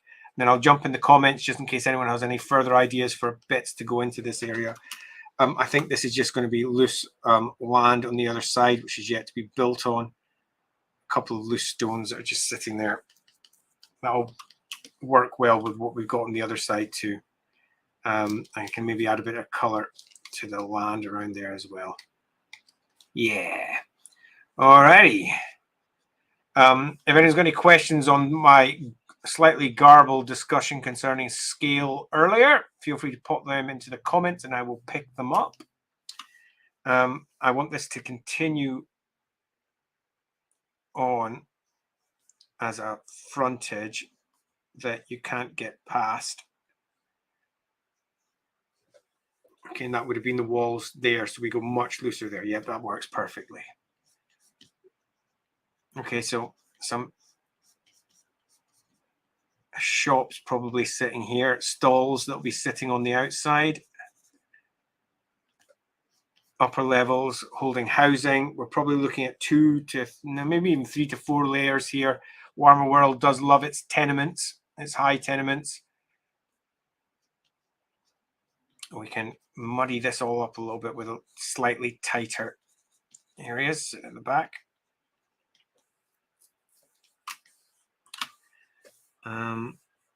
If this is going to be our staging area, we can have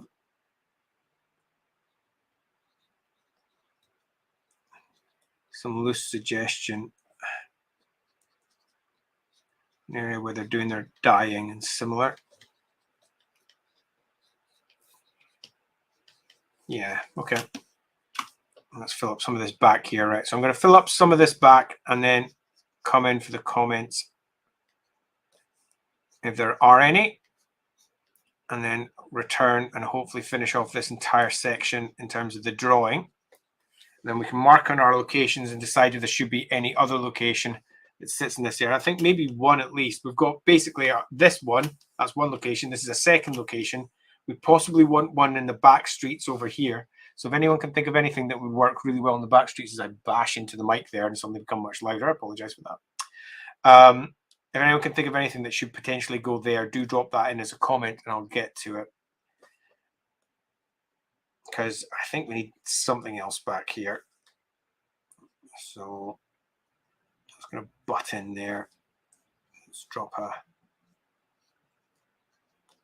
Back. I was pinged a private message the other day that suggested that whenever I'm at Kalegen, from this point onwards, I have to wear bobble hats because apparently that's a thing. And I don't normally wear bobble hats all the time. I just happen to have done so recently. I'm not sure I'm a permanent bobble hatter. Yeah, this place is tight. Let's have some sort of pens in this area. It's walking across them and the back alleys. We've got a lack of, there's our closest market. There's another one. So we're going to need a little bit of space in here. So let's put the space there.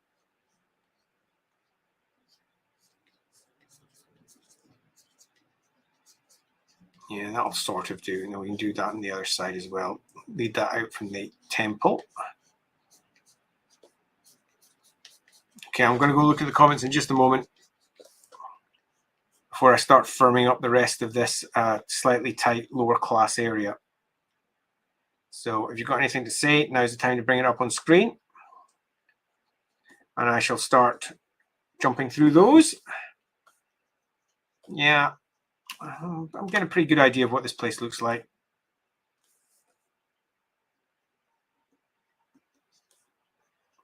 You can kind of see where they're living. Shops there, shops down there. We're running down into the criminal front down there. Yeah, that's pretty cool. Let's have a quick look at where we are.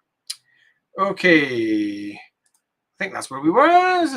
So what we decided on with the Tower Mercenaries. Tower, yes, Mercenaries, definitely. Tower plus a few buildings, or just Tower and less successful as a company. I think Tower plus a few buildings around it. And I think a lot of money has been funneled into there in the last 6 months to a year. So the place has expanded and this barracks is now relatively full. We're probably looking at a small contingent of cavalry working for them as well, looking at maybe a unit of 10. This could be a classic small Warhammer army with a couple of officers, perhaps with supported by a witch of some kind or another, maybe some crossbowmen, maybe some swordsmen, that kind of thing. We're looking at a nice little self-contained unit that can be hopefully deployed. Or the Mercs got some money to try and buy the free place on the other side of the wall to expand their barracks. The Weavers don't want to sell. I think that's definitely a current concern. And I think there might be some threats going on between the two of them because we're always looking for conflict. And I think possibly having the mercenaries looking to take over that land, use it as a mustering ground, build themselves a new set of stables, something similar. That's quite nice. Our mercenary company probably wants to have a really nice name as well. If anyone's got some cool ideas for that. Moving down to Estes now, huge sheets of newly dyed cloth stretched out between the top of the wall down to the buildings for drying. Absolutely. This also creates an air of shade and warm days and weavers. And I think that's a great idea. I agree completely. I think that'll add a lot of color and detail to the area.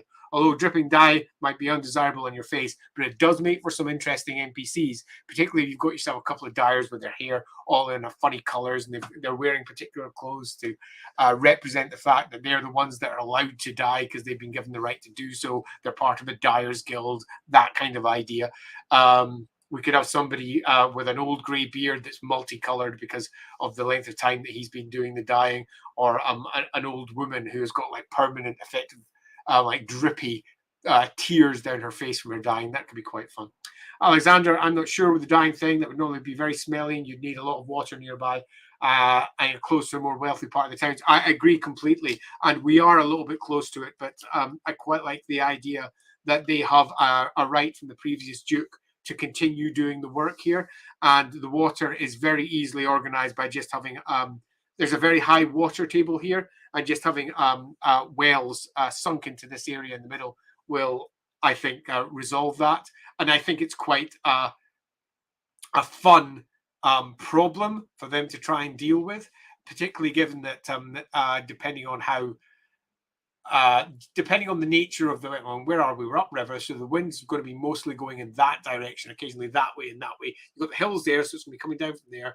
You've got the forest there, so it's mostly going to be coming in swirling from that way. So occasionally it's going to cause right problems over the palace, and depending on the wind direction means that they might want to go somewhere else when they're visiting dignitaries, and there'll be a lot of tension sitting between them. And I think that could be quite a fun aspect of it, or alternatively, the dyers have to shut down, and they're told to shut down on certain days, which I think would be a better resolution for it overall, meaning that you occasionally get things when people arrive unexpected and there's a heavy stink around the area. That works quite neatly. And when it comes from a bad direction, it would stink in the palace. Yeah, I absolutely agree. And I think that's something that we could potentially use rather than try to avoid. In the greater scheme of things, people always go for doing when they create new things and they just make it from scratch like this, they always think, but that never happened. Everyone always tries to make things perfect, but they don't. People screw up all the time. Old treaties get in the way, or old rights get in the way of new rights getting put into place. There's a constant issue of tensions from older setups and the newer ones coming in. And I quite like the idea of trying to manifest that with our locations. But that doesn't mean that I'm not against getting rid of it if everyone thinks it's a bad idea. Explain that to the Duke and the Highborn visitors. Yeah, quite. It appears that we've got ourselves a bunch of block user. Let me just get that one gone. Excellent. I don't want any spam. And then finally, is it a worth? Is it a hurl worth dying on? Oh, Jones Smith. Is it a hill worth dying on, though? Is it indeed? So, oops, on the wrong layer. Right, so we haven't got anything else for this location other than the fact that this place sort of exists.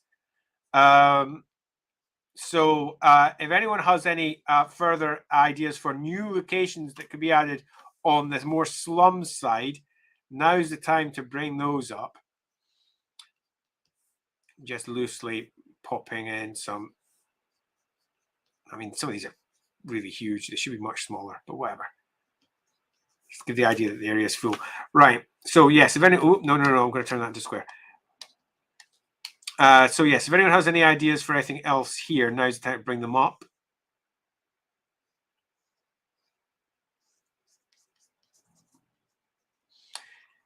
Right, where are we? We're at 9 o'clock. That means we've passed the 2 and a bit hour mark. I haven't got a plan for how long I'm going to be on for. Normally, if it wasn't a big 7-hour extravaganza, I would stay on until Lindsay came home. She does EIDO every single Thursday, where she's off swishing swords. My daughter's out doing exactly the same thing, but this week, Lindsay is actually at a Christmas party for her work. So she got herself all done up in high heels and other fun things.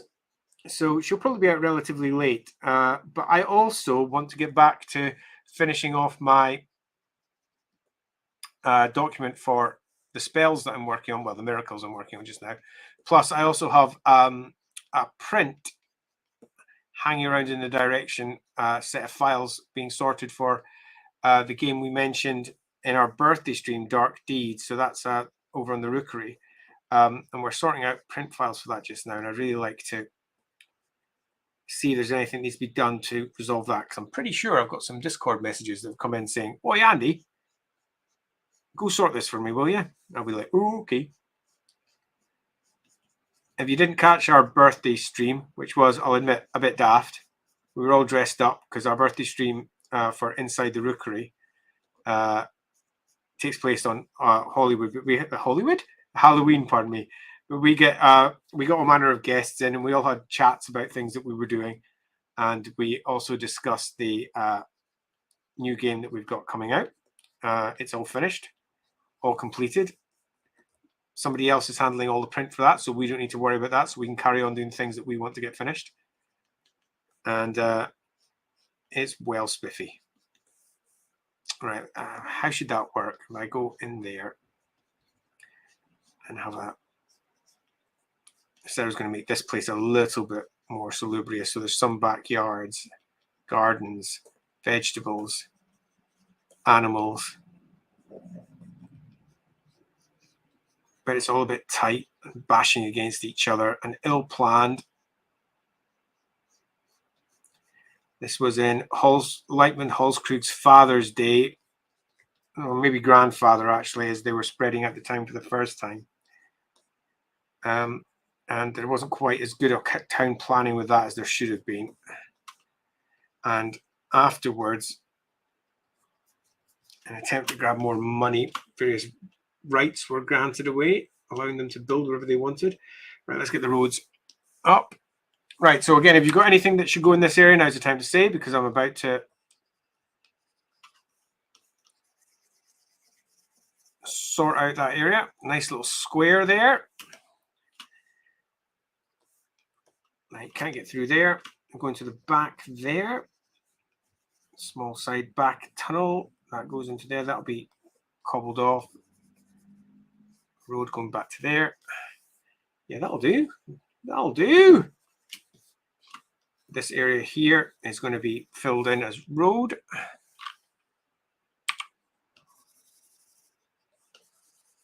Let's fill that area. Once I've done the roads, I'll mark our key locations in purple, the ones we've definitely decided.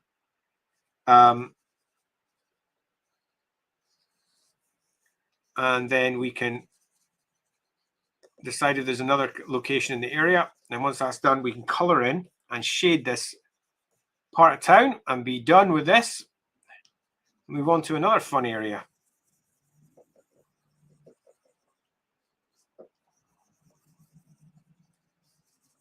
Okay. Yeah, okay. That's loosely all right. Okay. Let's go see what the comments say. Do we have any? Oh, we've got a couple. Is it worth dying on? Alexandra suggests there is a larger free space in the middle. There is. Maybe some kind of small market. That's exactly what I was thinking. We've got ourselves a definite market up here, but some sort of small area where there's stalls and something similar. If you can think of something characterful that could pop into there, we could turn that potentially into a location. Nico says, need to go. That's fully understandable. We'll catch up with Leicester team later. Enjoy mapping, Andy. Thanks very much for coming in when you did. Look forward to hopefully seeing you in the Discord and bring up any other chat you might have about the map. Chat you later. Alexander then says, with a monument sitting there, that might be a good idea. Yeah. Lethbridge suggests, I was wondering why the wall is still there. So I'm thinking maybe there is a well that is worked into the wall somehow, which is believed to be blessed by Bergen, like Bergenauer itself. Huh. Interesting. That would potentially give us, we could have ourselves a spring that comes out of that leads down to where the dyers are working too. Yeah. I'm quite liking that. I definitely think there could be something in that. I'll get to that in a second, just as I draw it. The old cloth market. Yeah, let's call it the old cloth market. Sorted. Love it. Old cloth market. It is. Okay, so let's quickly map in those last little areas. We've got ourselves an old cloth market. Would make sense as well because you had the dyers, weavers just on the outside of the city walls here too. So all in all, it makes sense. Okay, so that being the case, I'm going to the idea of awnings,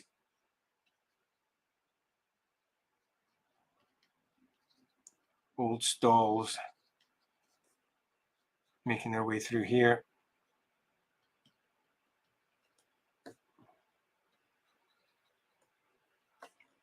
Yeah, okay, that's our old cloth market. Like it.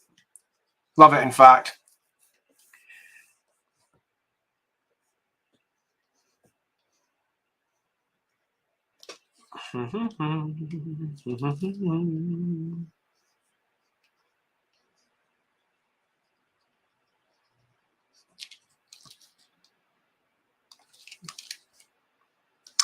Alrighty, that fills that area.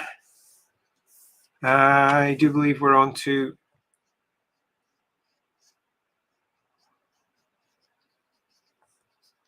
coloring and shading of this area, popping our locations like I mentioned before. Then we'll be good to go there.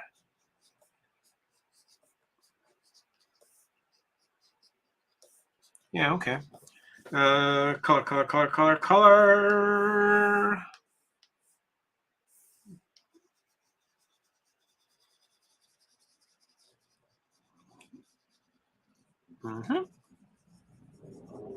Let's get our locations. So these are primary numbered areas that will be on the map. And that's going to be our weaving area. I'm not sure I want to do the whole lot here. Maybe I just want to do the guild hall itself. And the guild hall can have descriptions for all the surrounding weaving area. No, that's not the guild hall. Where we're going to guild hall can go there. So rather than mark all of this in purple, we can just mark the guild hall, and all the rest of it is relatively self-explanatory.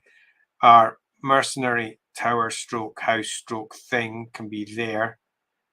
And again, don't necessarily need to mark all of its individual outbuildings per se. Now, but if they're owned directly by them rather than individuals, I think I will, because it will make the mercenary company look larger and more substantial and show why it's of importance locally. Yeah, I like that. Okay, then we've got the market itself, which I'll just purple in the stalls rather than the buildings that are attached to them.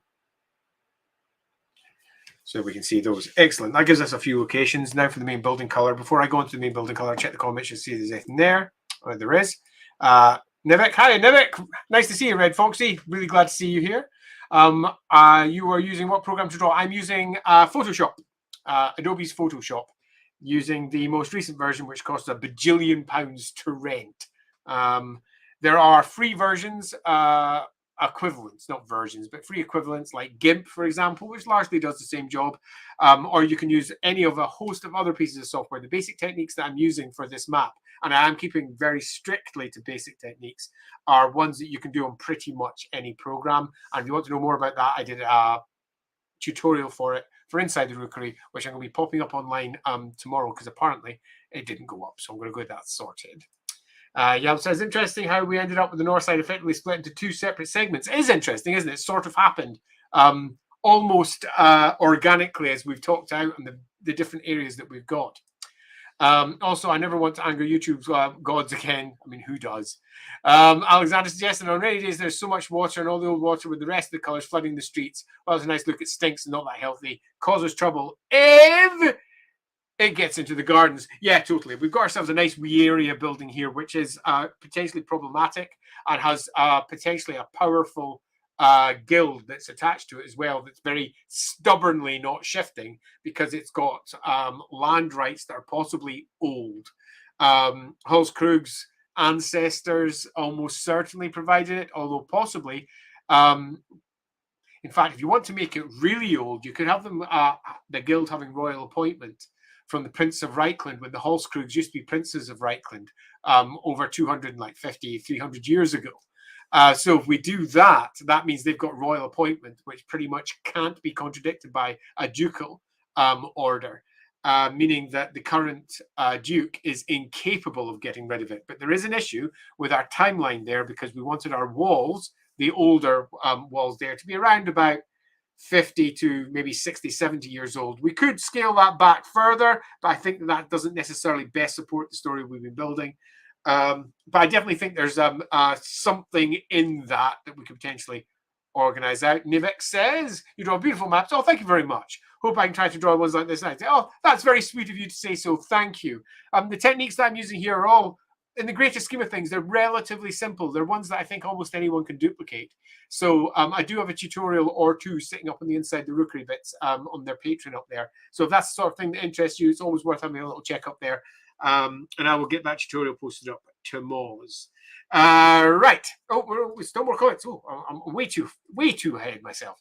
I was unable to post any comments for the past 40 minutes. It's a disaster. The fact you weren't there was making me cry. And I'm a bit out of the loop, and I was frantically looking for a way back in. Well done. And finally, Alexander says, a Royal Weaver Guild. Yeah, something like that I think would be a lot of fun. And providing something that creates proper tension with the local nobility as well, in that they've got this stinky thing that they can't get rid of easily because of his own ancestors' decree when his ancestors were royal. It also pretty much gives him a kick in the ribs because he's no longer royal. He's from a bloodline that used to be the Princes of Altdorf, no longer the Princes of Altdorf. And it's nothing more than a kick in his face, which is quite fun. So it's both a kick in his face in terms of the smell and a kick in his face in terms of the politics, and his own aspirations for perhaps being more than just a Reikland ambassador. Right, so let's pop onto our extra colors, building colors, and start filling in these areas. I'll do all of the colors first. This brush seems a bit... I'll drop it to 8 just so it doesn't go out so much. I'll sort all of the colors first. I'll check the comments once all the colors are done. And then I will move straight into the highlights and the shades and finishing off this section so that it's done. And we can move along the bus now, so to speak. Yeah, old wall there. I quite like this. I'm definitely thinking that we're going to have to do something about the age for this location, because I think it works really quite well. If we've got ourselves an old weaving guild that's been working in the area for a long time, and its land has been slowly but surely usurped for one reason or another down through the centuries, and it's now sort of down to the smallest they can possibly make it, with the charter that they were provided by the once Prince of Reikland. And it's a royal charter, so something that cannot be so easily overruled by others. And if it came to it, that judgment would go to the High Lord Council, the Reikland Council, pardon me, and they would not undermine the prince. It would almost certainly go against the Duke of Holzkrug if he were to bring that to the High Lord, Agatha Born. Well, Agatha of Houseborn, I suppose. High Mother, I suppose, actually, given that she's the High Priestess of Verena as well, over in Altdorf. Old Altdorf town. Right, so I think we've got probably enough locations here to fill up this part of the map. If you disagree, pop that in as a comment and we can add something else if you think there's definitely something we could add here to add a little bit more flavor. Alternatively, you're happy with that and you have ideas for what could lie beyond. Our next section is up to the city walls here. The back of the old... I lost a bit of wall there. No, I haven't. Back of the deal porters there, so our stevedores, and they're dealing with wood, and there's a sawyer over here. We're probably going to be moving back to labourers' cottages and workmen's cottages back here, but we have a clear delineation of wall from the old city to the new build here. We only have one location which is potentially up here, which is a relatively large coaching house, which was discussed earlier in the stream. If you've got anything else you think you should add to those areas, bring them up now and we can get those sketched into place and discuss them out and see if we can come up with something that adds a lot of character to the north. Again, we're in this sort of industrial... I mean, industrial is a bit too strong. It's more cottage industry, but there's certainly work folk, lower class, peasanty types, small businesses, all of the necessary amenities to support those. Lots of rotten old townhouses, subsidence, and a lot in this area because the water table is very high. I imagine some of these buildings may once have been, when first built, a whole floor taller. Some of them may even have half sunk, so the lower floor is sunk down beneath and either abandoned or alternatively still being used. Some of them will be wet, some of them won't be wet. You sort of get an idea of what this place is like as we move from the stink of the boggy water over towards the stink of the dyers, where a lot of it will be fine. It'll just be standard minerals, but some of it really won't. There'll be all sorts of boiling goodies being resolved there.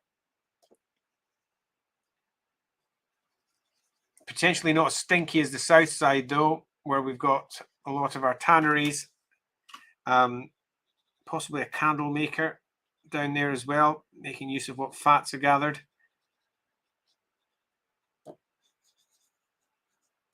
Okay, so getting to the end of this section, as I said, I will check the comments when I finish the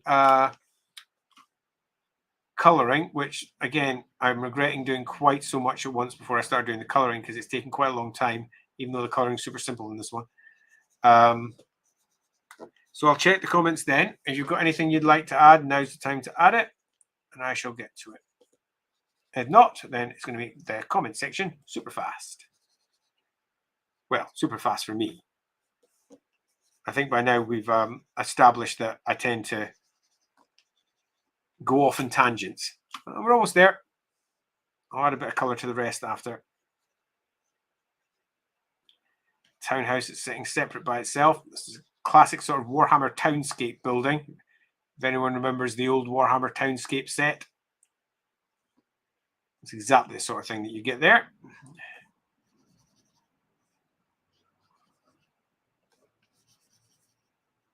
Okay, that's just coming to the end of the building color here. I'm about to jump into the comments to see if there's anything for me to have a look at. I'm pretty pleased with this place. It's got not quite the flavor I expected when we were at the very first stream when we were planning out the sections of the town. But yeah, that's turning into a place. I quite like the look of this. Now let's go. Oh yeah, we're definitely building. Look at this. It's going nicely there. So here we go. Where were we? Oh, there's not much here to do. So first was Alexander, make the city walls in another color. I don't intend to. I'm keeping it brown to keep everything simple. We discussed this back on stream 1, but that doesn't mean that I won't at the end of the map look at it and go, what bits would I like to highlight and bring out? For the moment, I'm doing it super simple just so that we've got it done. But at the end, I might go in and say, you know what? I want those walls to stand out because they're an important dividing line in the city. So we'll do those in a separate color all the way through. But for the moment, just to keep the drawing simple, we'll stick to our 2s. But I do think it's not a bad idea.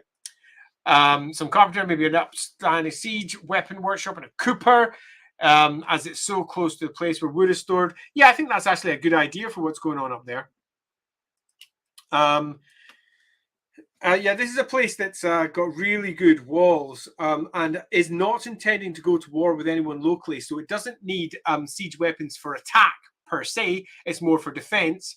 And anywhere that's off the beaten track almost certainly wouldn't have anything. A lot of this city is a facade. So you might find that any of the walls that can be seen from the palace will have themselves a couple of rather prominent cannons put in place and maybe a couple of other weapons, maybe a bombard or 2 or something similar, where they can definitely be seen by those who are passing. And everyone can go, oh, yes, yeah, very well defended, very, very, very good.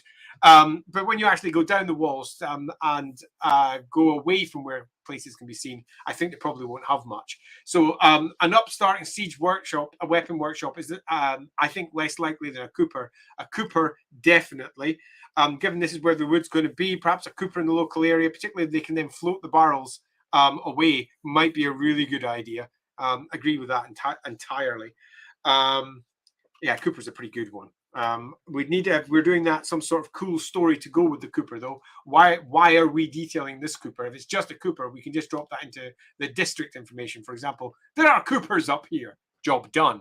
But if we're making this an actual location, we've got to have a little idea as to why are we deciding to detail this location? What's happening in this cooper that makes it interesting for players? So that's something to consider as we move to our next bit. Nivik. Hi, Nivik. Could have a flower shop and a small forge, maybe. Flower shop, I think, would be really nice, but I think I'd rather keep that over for, you may not have been following the divisions of the city, but we've got a very rich area which is going to be building up over here. And it'd be nice to reinforce the idea of that rich area and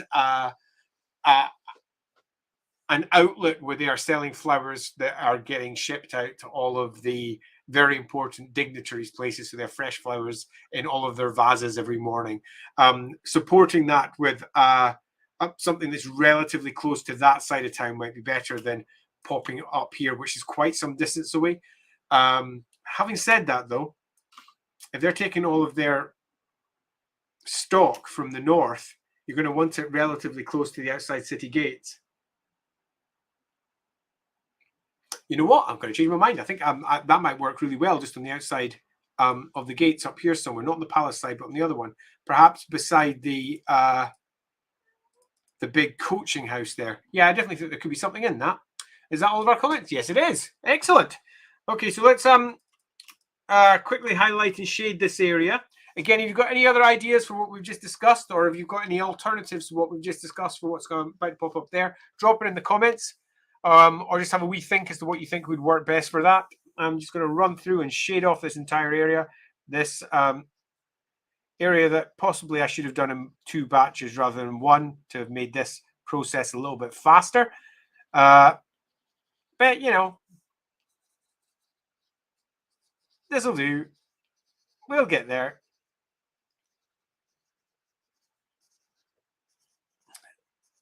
As I mentioned in the tutorial, and I think I mentioned in previous stream as well, possibly, doing all the shades by hand provides just a little bit more control over areas where you don't want the shadows to get in the way of trying to read what's going on in the area. It's very easy to just use drop shadows or something similar for the shading on buildings, which you can get Photoshop largely to do for you, but it'll go everywhere. And I don't want that. I want a much tighter control over it so that I can decide which bits I'm going to detail. Yeah, okay, I know exactly what this place looks like. The tower's going to go right over. And it's going to be boxy but good right there. There we go. This side of the building. Let's add a little shade along the edge of the water. Work our way down the Weaver cottages down here. Some sort of weirdy housey thing. I'm still not sure what this bit is, but it's definitely a thing. Yeah, okay. All right, so I'm going to do the shades. When I've done the shades, I'll do the highlights, and then I'll jump back in. And if we have anything else to address, I'll address it then. If not, I'll move up to the next section. Shades taking obviously a wee while because there's actually a relatively large area. Hoping to have, what time are we at now? Oh yeah, we're up at 9. That's pretty decent. Hoping to have this entire section finished tonight so that we've got something we can take a proper look at and say, look what we did. It's always nice when you finish sections and you can just sit back and gaze at your mighty work that you've put into place. Right. Oh, we're not quite there yet. Almost.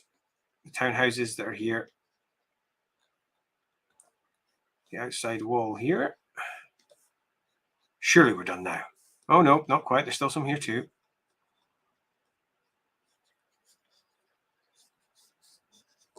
Okay. As I said before, surely we're done. Oh, no, not quite. There's still a little bit more. Honestly thought we were done there. And surely we're done now? Yeah, we are. Right, let's go do the highlights.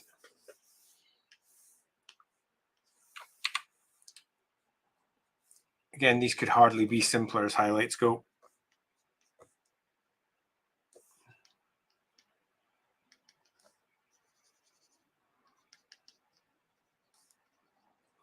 Add a couple of highlighted bits around here. Maybe add a couple of shadows under those as well. I'll do that in just a second. Get the shade on. Give a little bit of depth to these things.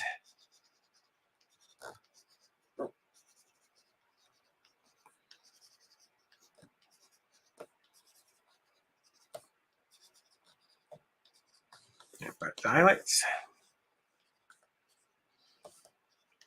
Excellent.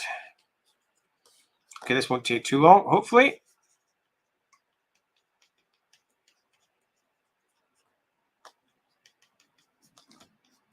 And then we can get on to the next section.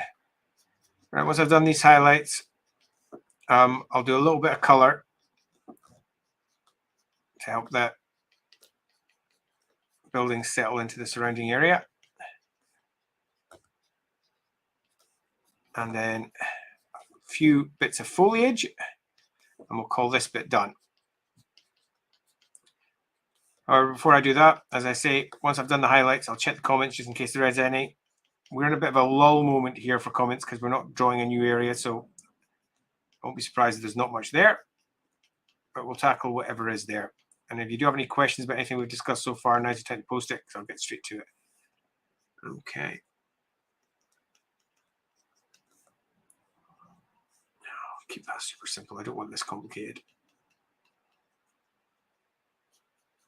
Okay. Yeah, is that all done? It's largely done. Yeah. Still a few over there. Excellent. Cool. Let's see the comments. Now, the Dwarf Cooper, suggests Alexander, moved into town quite recently for a dwarf. Maybe he's a spy placed by another noble family, maybe even the Emperor himself. Someone has to watch the Spy Master. Agreed completely. We do need to have someone to watch the Spy Master. And Alex also says no one dares to question the business decision of the dwarf. He's curious, but no one thinks there's much more behind it. I think that's actually a good idea. I like that just in general. Yeah, quite like that in general. Is that all of our comments? Because if so, that's super easy. It is. Hey, right. Let's add a little bit of color to this area and move on to the next one after that.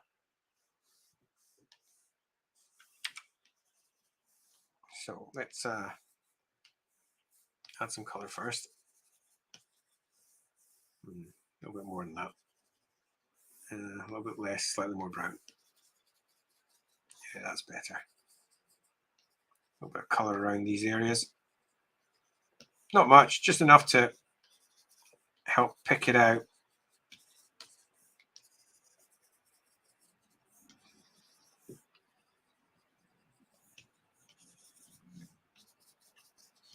Love it. Some of them are more browny color. And a little bit of color in the back here as well because I didn't do it earlier. Yeah. Okay. Now let's just add a little bit of foliage and then probably call this section done. And then go up to the north. Drop that to a size 5. Go on to our trees. Trees. Boink. Again, the method of how this is done was covered in the tutorial that I did for the rookery. It's super easy. I don't want to do that. Again, you've got to be careful of accidentally covering your roads purely because you want this map to be usable by other people. And if you can't tell where the roads are, then suddenly what's the point of your map?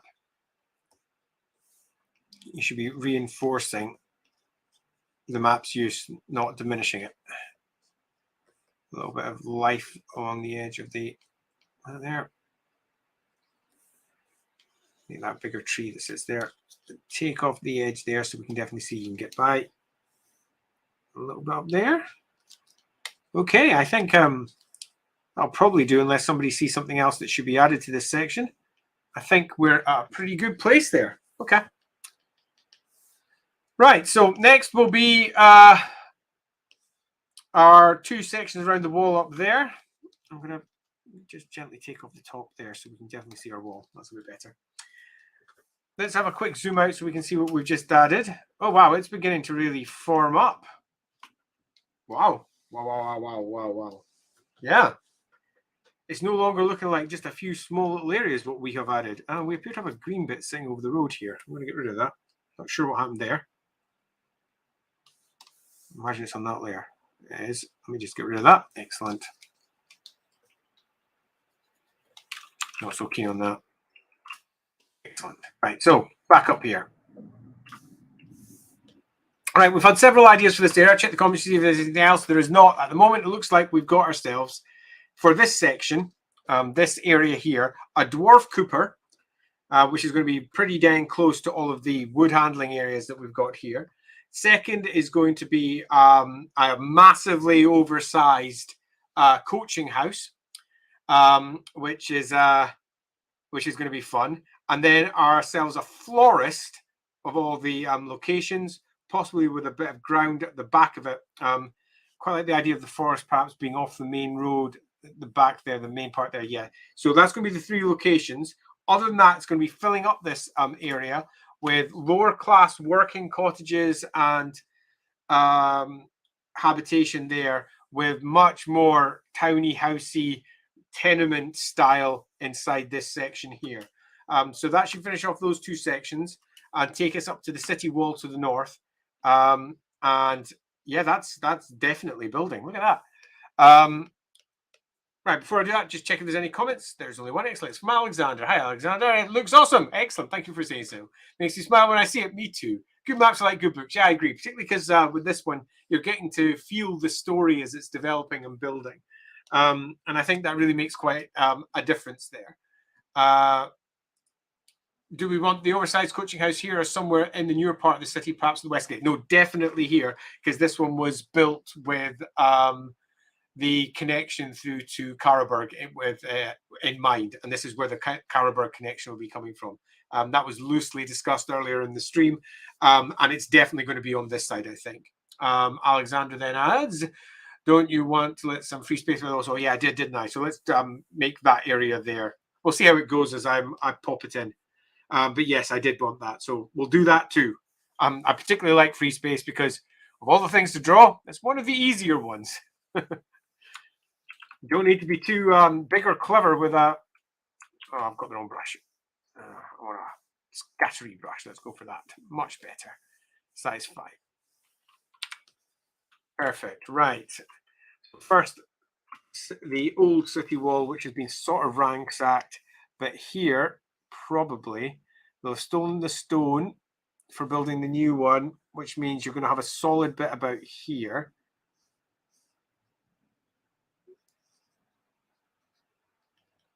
And the rest is going to be sort of broken down up to the main city wall, collapsed, stolen for stone for when they build the new one.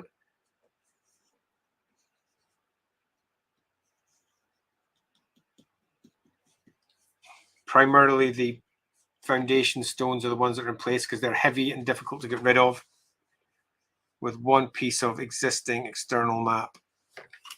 And then there will be a tower here from the original tower that was in place for the edge of the city wall originally.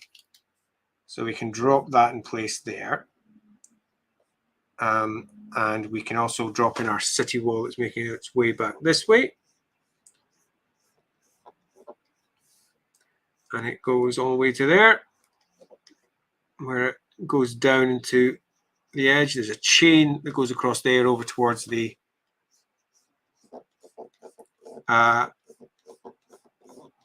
big tower there with its cannons and looking impressive for when ships with visiting dignitaries pass by. Okay, so that's one wall. Now we've got to worry about what's on the inside of this one here. And this way it's going to be tighter townhouses, and this is possibly where we want to have our Cooper. So let's pop him here, and let's do it as a more dwarven style piece of architecture, followed by the old Age of Reckoning dwarven buildings. If anyone remembers Age of Reckoning, they built up a particular distinctive style for many of the above ground dwarven buildings, and it's worth, even if it's only a tiny thing where you're just adding a particular shape, worth remembering those and reinforcing them. It's got a little bit of space around it. It's going to need a yard for holding stock in the back. We can bring that right up and bring it up into connection with that one. In fact, we can bring it up to the city wall. So that's his. He will have built over where the wall was broken there. You can use that. There's going to be a route out for people who want to ship it out. A cart can make its way back there. We can have the main gate into his yard there. Yeah, that works. Okay, cool. I'll do that, and we'll leave our free area on the outside, because the inside of the wall is going to be completely chock-a-block full from the old town, but the outside will not be. And we can build ourselves some form of relatively important person's house here. It's got its own garden. It almost fills the north. Right, okay, what we're going to have here then, the space between these two locations. And it'll be brought out to the main gate, which was there. So it'll go up to the city wall as it once was. That'll continue on that way. So that will go that way. We'll have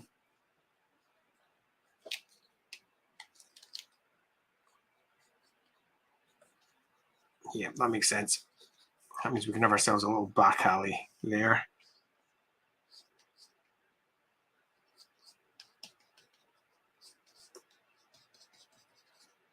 That makes sense too. Okay, cool. We can turn that into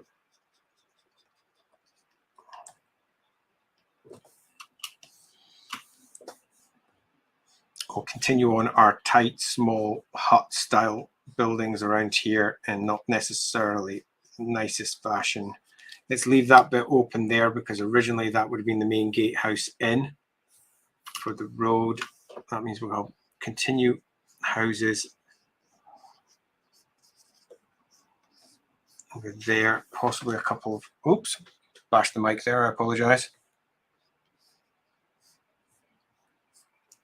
That's something that we're very we're very concerned about when we move into doing the live streaming for the Enemy Within, because I tend to get quite excited when I'm playing.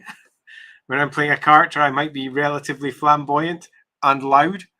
I'm an enthusiastic player, put it that way. And that makes it quite likely that I'll accidentally bash the mic or something while we're in the middle of play, which is not necessarily the most professional of ways of dealing with a stream, but certainly something that seems relatively likely given what I'm like. So we've been discussing ways to try and keep the mic well out of my arm shot to ensure that I don't accidentally ruin the stream for everyone with my enthusiastic arm waving, of which there are almost certainly going to be quite a lot of. I think we leave that as, yeah, because that would have been originally where the ball comes in, totally. So your Teamsters would have worked from there. May even originally have been where the Teamsters were before the wall shifted. So we make one of the buildings much larger. Teamsters Guild may once have used that. It's been converted back into possibly housing or still used by the Teamsters Guild for other reasons. And we'll open up that area. Right, I'm going to get my road layer, sort out the roads. Then I'm going to quickly have a quick check to see if anyone's suggested anything else before I bounce off this section. That's a road that goes into the back. There's the dwarf section. The back of that is bare land with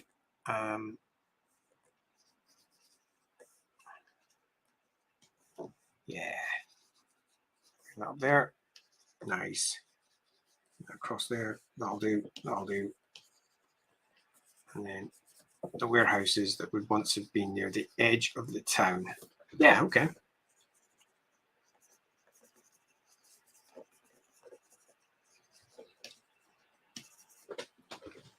Yeah. Okay, let's see if there's any comments. We'll lay a couple, nice and easy. The Alab suggests probably not so much of free area within the old walls, though. Yeah, I'm thinking of keeping this place nice and tight on the inside, totally. And I think we brought that one up already, didn't we? Can't recall. With access to wood, how about coach, wagon, cart manufacturer? I mean, we're sort of covering that with our Cooper, and one of these could be sort of that as well. In the end, though, we just say that they are in the area. I mean, it could be one of these big buildings here as well. So you include that in the district area information without specifying exactly where it is to give individual GMs the freedom to locate it wherever best suits them for their game. And we'll just bring out, I think, one other primary location, which is, I think, our Dwarven Cooper, which we still don't have a good story. Well, we got half a story. He's spying, but it'd be good if we could add a little bit of extra color to that somehow. Let me just pop in and finish off our lines, do some coloring on this. Let me just sort out my lines around here. Excellent. This is just loose land. Excellent. At the back, it's mostly loose lands as well. All around here. Well, maybe add an extra building or two before this brush is too small. Before I color this in.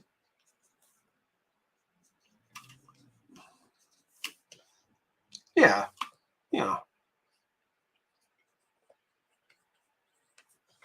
Yeah, okay. Let's color these bits in. Let's take the comment off there. Again, if you have any ideas for anything else that could go in here, do make the suggestion. For example, Yal was suggesting dropping in some other coach wagons, cart manufacturers. If you do have an idea for something that goes in, like, for example, if you do like the idea of, say, actually, no, Andy, I think a wagon manufacturer should be popped out. I think I should do this. Do pop in your idea. Explain exactly where you think it should go and why, and we'll get that sorted out. That is part of the fun of these streams, where we can just add locations as we prefer. We are the gods of this particular map. It is ours to do with as we wish.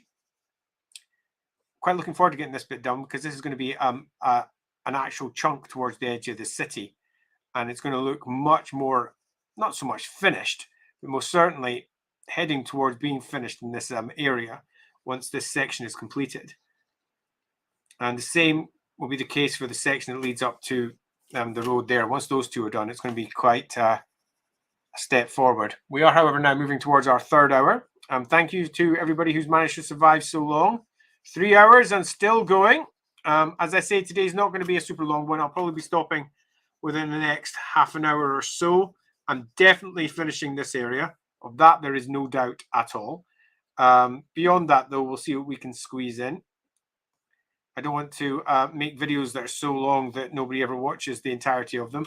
Although, if you quite like the longer videos, like we had 2 7-hour ones, if they suit you, and that very much matches your viewing preference, do tell us over in Discord, and I might do another one next time.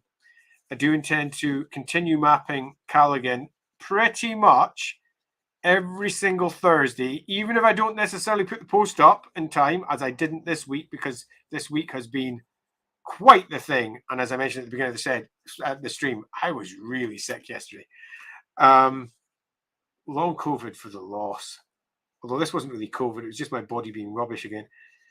But that horror aside, I do intend to be doing this pretty much every Thursday, unless it's a holiday or something's on, or if somebody visits me, which is rather rude.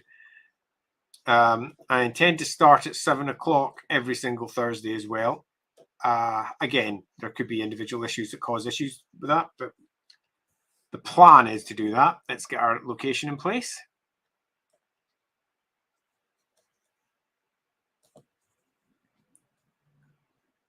Okay, I'm going to take a quick check at the comments before I do all the highlights and shading. Assuming we have any, we only have a couple. That should be nice and easy. Gold Snake says, I just want Grey Wizards in there somewhere. Maybe a hat maker that's actually a Shadowmancer who is keeping an eye. I think we already have a Grey Wizard already in the map somewhere. We've got our Ian here. I'm positive we put a Grey Wizard in. This is where I wish I had all the notes in front of me, because I can't recall. Let's sit on that, because I'm pretty sure we definitely have one somewhere down in the south somewhere, but I can't recall exactly where off the top of my head. But there's definitely Greys in there, because there's no chance Greys would not be in this town, because it is going to be swirling with Ulgu. The political intrigue inside this city is going to be at points immense. And not just because of all the various little factions that we've created, but because of the very nature of the politics of the place. There's no doubt we're going to have some Greys kicking around here. As Gold Snake continues, but that's my bias towards that college in particular. I've got a bias towards all of them. I do enjoy all of them for different reasons. The dwarf was sent as a representative of Karak Ziflin. It's a small hold, so maybe he is there to recruit dwarves for some sort of defense. Now, he's not going to be here to recruit dwarves, because there's going to be well, sod all dwarfs here. It seems far more likely that I mean, what you could do is you could have him be the descendant of a dwarf who has oh no, that's a different story. You could possibly have the ancestor of the Hall's crews who was responsible for some earlier thing, doing the dwarves a favor, and this being the return for that favor. You could have something along those lines. I'm not convinced about that either, though. Oops, wrong color. I want to put the wall in place.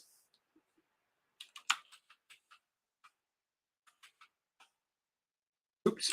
I guess we get rid of my color this time. Hello. Well, I'll just redraw it quicker than trying to figure out which button I pressed by mistake there. Let's redraw it the right color. Okay. Right, so I think I'm going to go into shades. Oh no, we've got a couple of extra comments, so let's carry on with those first. Yeah, we already were grey in the south a bit, but we wanted more. I can't recall what the nature of that grey was. I hope you can.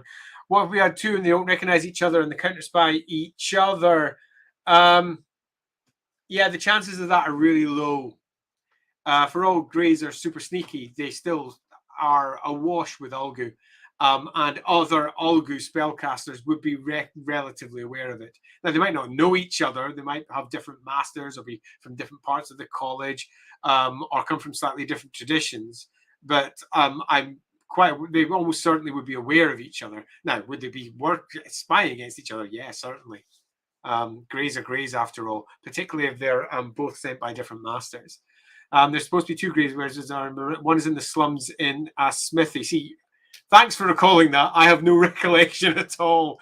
I think I may need to go and have a quick look over one of the old threads so that can be pinged back into my head. Grey Wizard is a smithy roughly between the old, what's it, and the ogre camp. Yeah, there's a smithy down there. It's this one. As I move all the way down, he said that's this one here, just to put a big purple splodge on it. I can't quite recall the nature of the details of that, but that is definitely the case. I would say that he's an Imperial Dwarf. That might be a better idea. Perhaps have him come from, like, say, the Gazani clan or something similar. Someone who's very much naturalized, although I've built a building that's more down the old Karakankor styling. But yes, I think that might be a good idea too. Lethbridge, hi Lethbridge. With the original plan for heaps of horses that come with the new coach house, a local manure merchant built a new depot next door, but it's not as much a business as anticipated. It is now into... Oh, I thought there's not more. Oh, there is. There's another post in a moment. I'll jump to that before I reach Yalams. Other work not entirely illegal. I think that there's definitely going to be something in that. That would be basically reinforcing the same story as the inn, though. So I think it would be rather. I think it should still be drawn, but I don't think it's necessarily something we highlight as a location. We just mention it as part of the description of the other location, and we can also make that perhaps as a description addition for the Karaberg set down there, because they're almost certainly going to be attached, given that this is the coaching house that's meant to be organizing trips up and down towards the Karaberg area. So we can get a nice tie-in with those. Oh, no, I don't. I've got to go back up to Yalom first. It's a spy Imperial Dwarf, sounds more likely, perhaps sent from the capital on behalf of someone working for the main man, Carl. Yeah, that would be an easy choice, and I don't think it's necessarily a bad one, but I would be... We'd have to be careful, given that the nature of our write-up is going to be constantly referencing the slight antagonism between the Hallsbury Celestins and the Hallscrews. That's a natural and obvious choice, but there are so many more factions in not just Altdorf politics, but Imperial politics as a whole. And it might be nice to have a completely different interested party, given that we've already reinforced the other party multiple times through the text. So someone who perhaps has close ties to these dwarves for one reason or another, perhaps a family line that has close ties to these dwarves, or a noble line that has close ties to these dwarves, a reason for them coming over. Perhaps it's a dwarven interest, perhaps it's a completely different interest, but whatever it is, some form of interest, I think, that goes beyond just simply being the emperor, again, would be quite fun. Perhaps someone in his court, perhaps someone from one of the other Perhaps somebody just simply wants his job running the Black Chamber of Altdorf. Who knows? Oh, we're still going down from Lethbridge saying other not exactly legal, a good way of getting information or scoping places. Yeah, absolutely. And I think that works nicely. Goldsnake says, I have a lot of questions about empire populations and the various gazetteers in general. For now, I ask you how to make sure the city in the map is the right size for population number. You need to go back to the very first stream for this because I cover it in some extensive detail in there near the beginning. So maybe about half an hour to an hour in. I think that's the one that's over on the Rookery, and I discuss how to organize your population densities. But I will also give you a link to a part of my Empire Encyclopedia, which we are slowly but surely going to start building over on World Anvil, because I've already got a gazetteer for the Reikland out there somewhere. Let me just quickly see if I can find it. I need to go to the Reikland Estates, see if I can get you a link for that. Yep, I've got it. Here we go. So I'm going to pop this into the comments for you. So that's something for you to have a wee look and a read at. And it gives you an idea of the population of my Reikland, which includes, obviously, the Princedom of Altdorf, and Hallskrug is in there. It's Duchy with Leitman the 12th leading it, Leitman Hallskrug. And it's also got a nice little D100 table sitting at the edge. So if you want to randomize someone from the Reikland, you can do so. I don't know why I added that. I do know why, actually. It's because there's methods of actually turning that into a dice roll if I wish to do so over on World Anvil, because World Anvil is kind of awesome. Alexander says, and whatever reason he gives his official just cover story, maybe he tells something, his ancestors were from here before. He would be kind of an untypical dwarf without honor, no fear of lying. Yeah, I think that we're definitely leaning to an imperial dwarf here. And I think that works really quite nicely.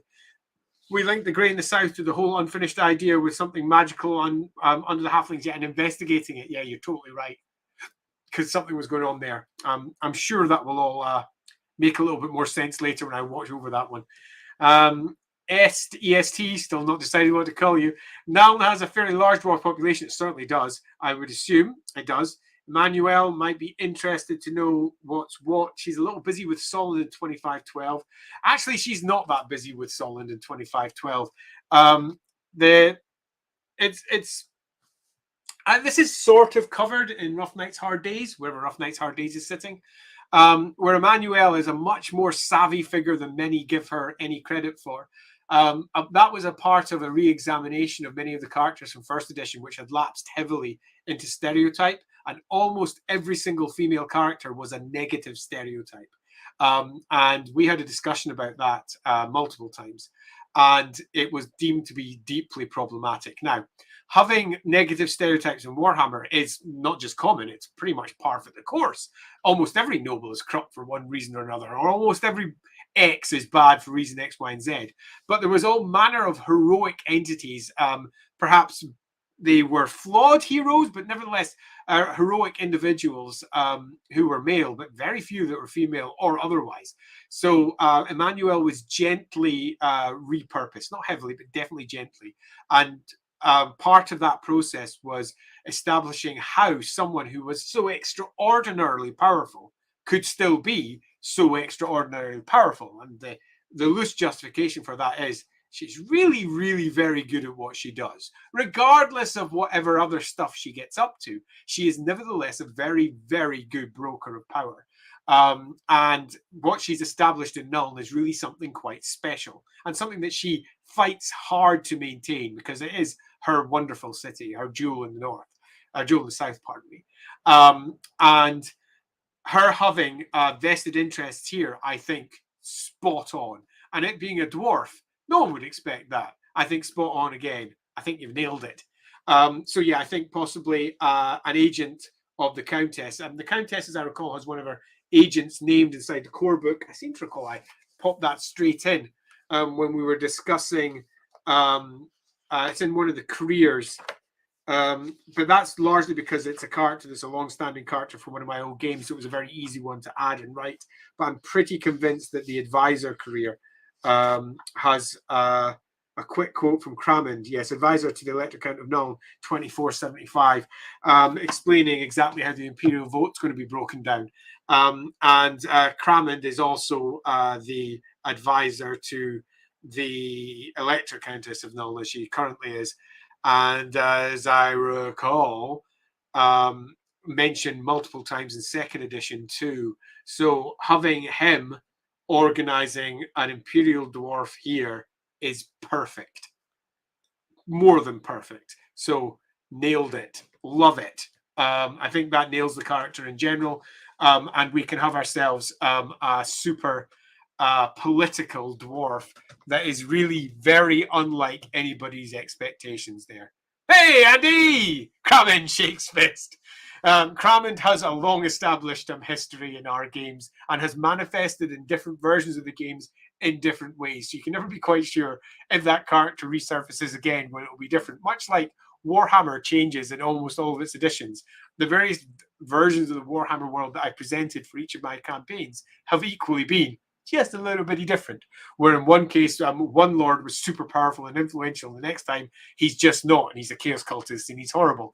And part of that is to help lull establish players into a false sense of security about characters that they think are definitely bad or are definitely good, and for them to just make big errors. That's a little bit of fun for me. Yes, indeed. Hi, Andy. It says, I noticed that when reading Empire in Ruins, she doesn't seem very, very savvy. Good. I'm glad they maintained that. I'm not sure what happened with Empire in Ruins. I had a whole story set up, but I don't know how it was concluded. And I have yet to read it because I couldn't bring myself to, because I had such plans that I couldn't see how someone else was going to finish it as anything other than a so I avoided it. I just assumed any takeover of a province would take some work. Great multitasker, I suppose, and indeed surrounded by very capable people, not necessarily all partiers. And one of the reasons that she is who she is. Hi, I'm listening as I try to catch up with work emails after a week off. Yeah, totally. Poor Andy's been very ill. Andy's currently sitting home. He's going to miss our role play tomorrow because he's feeling poorly. I feel sorry for you, Andy. Get well soon. Everybody say get well soon to Andy. He deserves it. Anyway, we've had enough chat. Let's sort out our highlights and our shades for this remaining section here. I'm really liking where our dwarf has landed. I think we've done a good job between us of setting that into place. It's yeah, it's pretty cool. A good political dwarf. Let's keep the overall height of this building relatively low. Won't do a big shadow on it to give the idea and reinforce the idea of the dwarfs there. And I will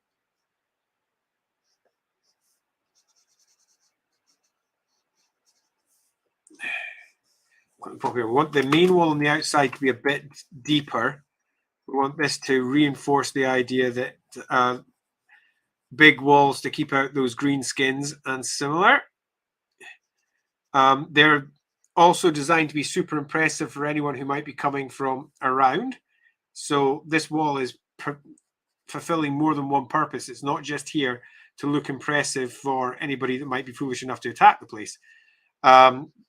And I think that there could be a fun adventure hook in there somewhere about the walls not being quite as fit for purpose as they appear. Because they were built quickly.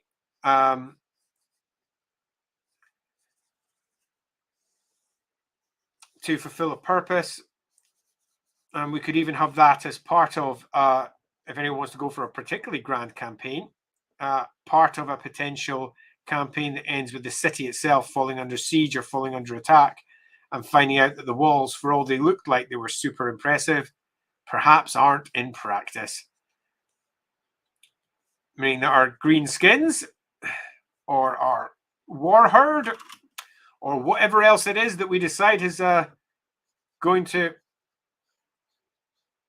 kick living bits out of this place, have it a little bit easier than might initially be the case, particularly if we combine that with a particularly incompetent general that works from the State Army barracks, who is quite convinced about the strength of the walls, the human ingenuity that went into them.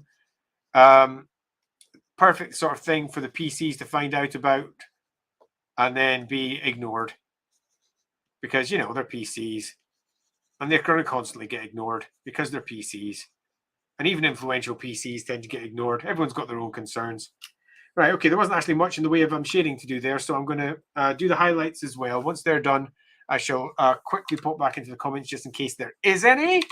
And then we'll detail out the remaining sections that may require it there. Yeah. And then look at the time. We're up to 10. I will be stopping relatively soon.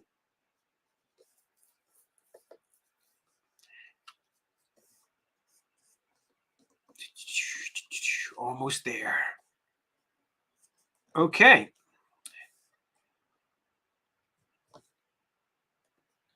That will do for that. Did that a bit quickly, but that'll do. Oops. Have I seen any quick comments there? Big smile from Andy. Nice to have a smile when you're feeling poorly. You guys, tell me about it. I feel like I've been ill for 3 years. I can't express how disappointing it is. So I really am using TikTok about this, where with post-COVID, a significant number of people are just constantly low-key cold to high cold to low cold to high cold. It particularly amused me because I have been very ill. Yeah, I think COVID did a number of my immune system. Yeah, tell me about it. I've had 2 stinking colds in the last 6 weeks, and this one has settled in my chest, which as an asthmatic is suboptimal. Yeah, and as I'm just not going to go into my issues. They're not cool. Alexander says, I did read a study that said it takes up to 8 months for the immune system to get back on track after COVID infection. And yes, I've had COVID within the last 8 months. And obviously, it almost killed me, 2 years ago now? It was the frickin' worst. Do not recommend not being vaccinated. Oh, man, it was bad. And woof, yeah, let me agree with the big woof there. Andy Lees, that's not fun whatsoever. It's not. I'm more and more glad I managed to avoid COVID so far. I strongly recommend not catching it. Much love and hope it gets better at some point. Yeah, thanks. It makes sense. I had it in late August. Yeah, it totally would make sense. And let me also put all the little hearts out. Thanks. Right, so let's. I missed the highlight there. Let's finish off the last little bits of details of colouring on this, and work on to. Oh, I've zoomed in by mistake. There we go. Yeah, there's a few bits there that we could colour in a little. Add that to the green layer. Let's have a quick check. I'll do. Oh, that brush is taking ages. My computer suddenly decided to slow down, something crazy. So I'm going to press save. Just in case my whole PC decides to crash. If I disappear for any reason, we all know it's because my PC's just given up and it's like, fuck this map, it's too big. Although as maps go, this one's not actually that large yet. I'm going to muddy up that entire area in a moment. I'm just giving it a bit of a green underlay so that we've got something to play with as a color. Yeah, that'll do. All right, let's now get ourselves a nice muddy color and muddy up the ground here. I'm going to use that same one brush, what I've been using all the time, the leafy brush. The reason I've been using the same brush again is just in case you, whoa, that brush is way too big. Just in case you happen to be one of the people that were following the tutorial that we popped on the Rookery. I'm largely planning to just stick to the same brushes I used for that for all of this, just because it does mean that if anyone out there wants to try and duplicate doing something like this, they will have all of the tools they require from the tutorial that was popped up there, which is nice. I can just quickly take off some of that there, quickly take off a bit there as well to reinforce the. Yeah, there we go. Okay, let's add some tree bits, and we're done in this section. We'll be going to the last bit in the corner. Let's have a quick check. We're at 10:30 coming up to. I'll definitely start off that section. I would like to have had it finished, but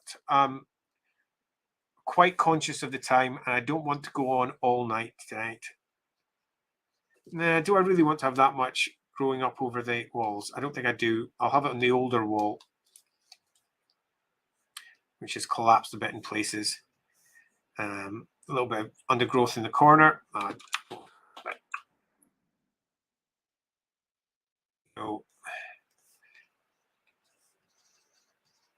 Same over there.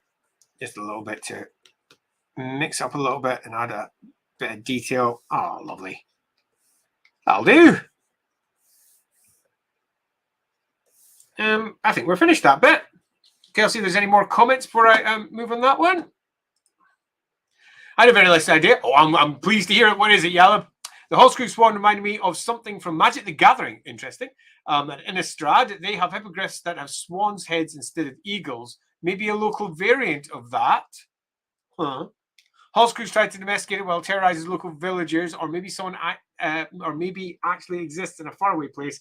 They're trying to find someone to bring young ones here to domesticate.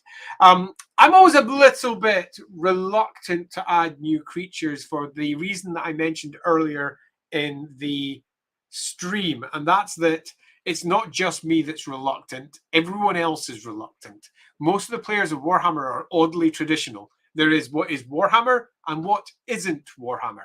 I'll give an example of that. There was quite a backlash on the release of the second edition book, pardon me, of Knights of the Grail, because there was some vaguely intelligent horses added to that, as I recall, by David Chart. And the amount of complaints that got added to the Black Industries forums at the time, because everyone was along the lines of why were they never mentioned before? Where did they come from? Obviously, if the studio had made it and they'd added something like, say, hippogriffs or something similar, not hippogriffs, pardon me, demogriffs, or they've added something like the new funky Kislev creature thing from Hell, that's fine. But when the roleplay books added it, or particularly fan material added it, there's always a level of, yeah, that's just fan material. I'm not sure I like that. And it's always been an interesting reaction that I've never quite got, given that Warhammer clearly has just been made up pretty much from wholesale cloth. Nevertheless, I'm always a bit reluctant to add new bits like that. I'm not sure that domesticated swan hippogriff, instead of heavy, I mean, swans are not raptors. If we had a raptor, definitely, because hippogriffs come in all varieties of forms. But with a swan, I'm not quite sure that matches how hippogriffs and similar creatures in the Warhammer world are generally presented. I would be probably more interested in an individual adventure hook, for example, where a creature of that ilk had been discovered. Because then we don't need to say it's a new creature. We can always have the fallback that it's a mutant or something new, and then it absolutely was seen as divine providence or something similar by the Hallscrews. They wanted to get their hands on it. So we could go around that idea, but I think a whole species might be a step too far. But I'm quite willing to be argued down. Everyone thinks that that's just a nonsense. And as you mentioned, they try to domesticate while it terrorizes local villages. I do like that, though. Or maybe it actually exists in a faraway place, trying to find someone to bring it over. I quite like the idea of it possibly being spotted out in the forest. PCs or other hunters. I've just thrown my wedding ring away. Just slipped off my finger. PCs or other hunters going off to try and find it.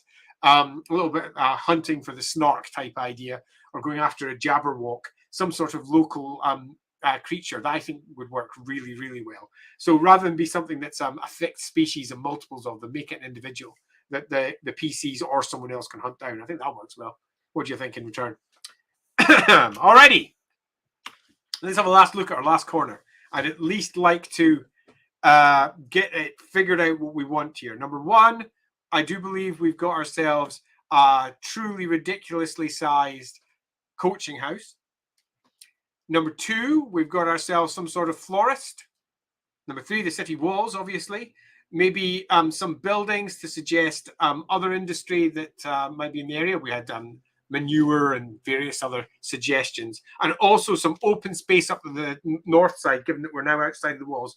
Loosely, if I'm just to ring off that area, that sort of area is sort of half empty, with a bit of loose ground. The walls that have gone across, perhaps piles of wood and similar building detritus that may be in place. If anyone's got any other ideas for how that should manifest, now's the time to pop it up.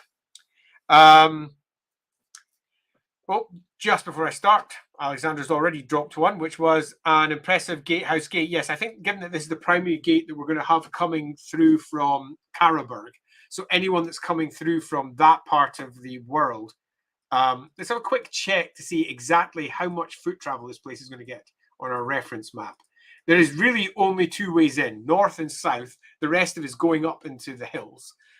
So that's not going to be somewhere that it's ever going to be used. Now, if you're coming from Altdorf, you've got a few routes. Number one would be make your way along the suboptimal roads, and then all the way down there.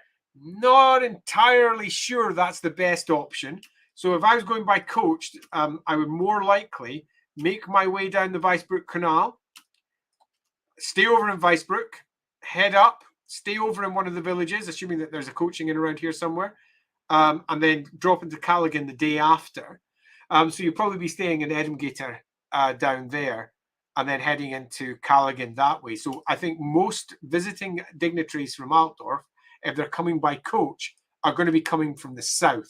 But we had that plan that we'd be getting a whole bunch of them coming from Karaberg, which never really panned out. So I think that we can possibly have a gate that's 3/4 built. It's completely functional as a gate, but the absolutely gorgeous part is counteracted with a half-built part because funds were just directed elsewhere because no one was coming through that direction, and it was just better funneling it down somewhere else. The majority of the people that are going to be coming here are going to be coming by barge or pleasure ship or some other thing and dropping in by boat. So I think the vast majority are going to be coming in by barge. So most of the money is going to be spent on those routes through the town. All right, what does Mark say? Loving the look of these deers. Thank you so much, Mark. I'm glad you're liking where it's going. If you want to know exactly what's happening with each one of those sections, watch the full stream later. It will hopefully make sense of it all. Esty says, to tie in the open space with the manure, an open space is an obvious place to keep animals, either in transit or permanently. Yeah, I agree. I think that works out quite well. So we can basically use that space for more than one thing. The Herzog Swart, that is, Andy asks, what's that? It's an upland area. Deep mines where the Holzkrugs have managed to gain most of their wealth. The mine on this side in New Teifel, or however that's pronounced, New Teifel is already beginning to play out. The mines are still being sunk in the hope that they get more, but as it stands, it's beginning to play out, and that's one of the reasons that many things have collapsed inside the main town itself. Things haven't been upkept, and many of the buildings are not being completed. Similarly, the Spelter Group down to the south, that one hasn't really played out. It's just as mines go, it's not bringing the same amount of wealth as the mines were to the north. At the moment, the canals to the north are dealing with an awful lot of furs and similar trappings and wood that are coming down from the main hills there, which are just like the Herzl. That's one for Duke, as I recall. It's like the Duke's Hills or something like that. Except Wart isn't hill. Someone German out there, please give us a hand. There's bound to be something else that's hidden in there that I've completely forgotten. So yeah, that's that. It's the center of Holzkrug wealth. It's where the Holzkrugs also live. They live in Holzkrugberg. That's where they actually live. The palace that here is not their home town. The actual Duke himself lives in Altdorf. He doesn't even live over here. The only reason he comes down to Kalegen is generally for diplomatic reasons and to get away from the capital to, do all those things that you do when you're away from the capital, like holiday and plot and hunt and all those fun, exciting things. We have a flesh market planned in the south. Yes, we do have a flesh market planned in the south, and a big one at that. To go over to the map so we can show where that's planned to be. It's going to be round about here. Big flesh market. Yeah. Maybe a double gate and only the outer one is finished. That's not a bad idea. Not a bad idea at all. Maybe only the inner one's finished. I think that's also potentially cool too. Doesn't have to be a flesh market. It could be a place people keep animals since the area is empty. You've got to be super careful with that because there's going to be a tax for taking any animal inside the city walls. So once the animals come in, they'll be staying in, and people won't just be leaving them in bare ground to the up to the north. They'll be taking it over to wherever they're from to make sure they're not stolen. So they'll be taken into houses in some places, taken into backyards. They'll have their own little stalls and little attached sheds and huts all over the place. It's unlikely the area would be used as a general storage unless it's specifically tied to a local business that would keep them there. The likelihood of the animals coming in and out is almost nil, purely because of the relatively high taxation that is almost certain to be in place given that funds are lower. Cool, just thought the stub road to Speltergrup was lined up well with Kalegen. Wonder if some crazy engineers would be up for making a tunnel through it to avoid having to stop off in Weisbrook. I'm going to go have a look at the map to have a look at what you're talking about there. So I see from Speltergrup through to Holzkrupp making a tunnel. I think there could be a really good set of stories for what's lying underneath the Herzog's fort. Yeah, I definitely think there could be something in that. There is the German Wars, which is Wort in English. Herzog is Duke, yeah, as I recalled. So it's not interesting mix of English and German. Duke's Wort.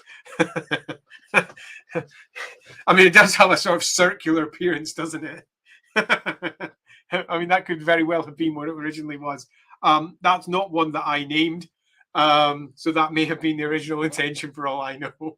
That makes me laugh. At least I don't think that was one that I named. Pretty sure it wasn't.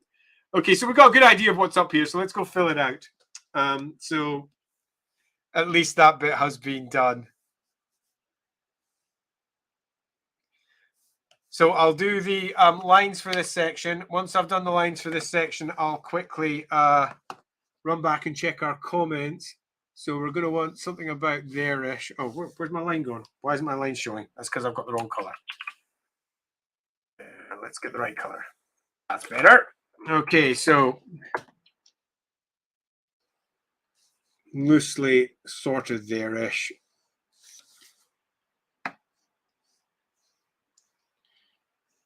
Purposely leave it a little bit wobbly because it's Warhammer. And let's go for a relatively large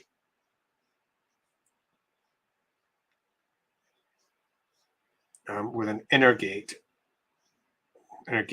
perhaps, and a half-built outer gatehouse which is not finished. I'm thinking big, tall, towery type gatehouses, much like the ones we organised for Bergenhafen. You can see them on the front of the companion, and they were loosely based on the first edition version of those buildings, but only loosely. We're in a slightly different direction. Originally, they were put together by JG, if you know the artists. He started that one, but in the end, the cover for the companion, that was a piece that Sam did quite a lot of work on, Sam Manley, one of the artists, and I did some of the work. I changed some of the architecture. So it ended up being a collaborative cover piece. Unlike normal, where one artist gets the job, but there was a particular look that I was wanting the companion cover to have, so we played to all of our individual strengths to ensure that that look got put down in place. For the next companion, that one was entirely JG's one. That was the one for Death in the Reich. And the last companion piece I sorted the cover for was the Power Behind the Throne one. Our lovely snowy image of Middenheim with its towers and causeways, which I really enjoyed getting in place. Really enjoyed that one, actually. More of that, I say. I'll just check my comments before I move on, since there's a couple there, and I left comment up. I remember not loving the demogryphs when they first appeared in lore. Later, I've warmed to them. Yeah, that's a very common response. The demogryphs do feel quite Warhammery, so I kind of warmed up to them too. But you're right. Almost everybody that were established players, when a new creature is added, you get that immediate what? But I've never what? And that's one of the reasons that gnomes were so put down upon by fans of, say, 2nd edition or the 8th edition of Warhammer or whatever, because they'd never really seen them before. And for them, it was new and definitely something that shouldn't be in the game, and was almost certainly silly because it had the word gnome attached to it. Although when you actually read them up, I think they're not silly at all. I think they're really quite nicely handled. But I wrote them, so that's really that's a bit dodgy saying that, so I'll just move on. Oh, Andy's off. Right. Off to steam my face. Go enjoy your lens slips, Andy. And thanks very much. I'm going to be about to retire too, but I'm going to finish off this section first. And Yalab nicely says, bye, Andy, as well. Yeah, so bye, Andy. Look after yourself. Oh, that's a point. I need to put up a post for James coming over to visit us on Saturday.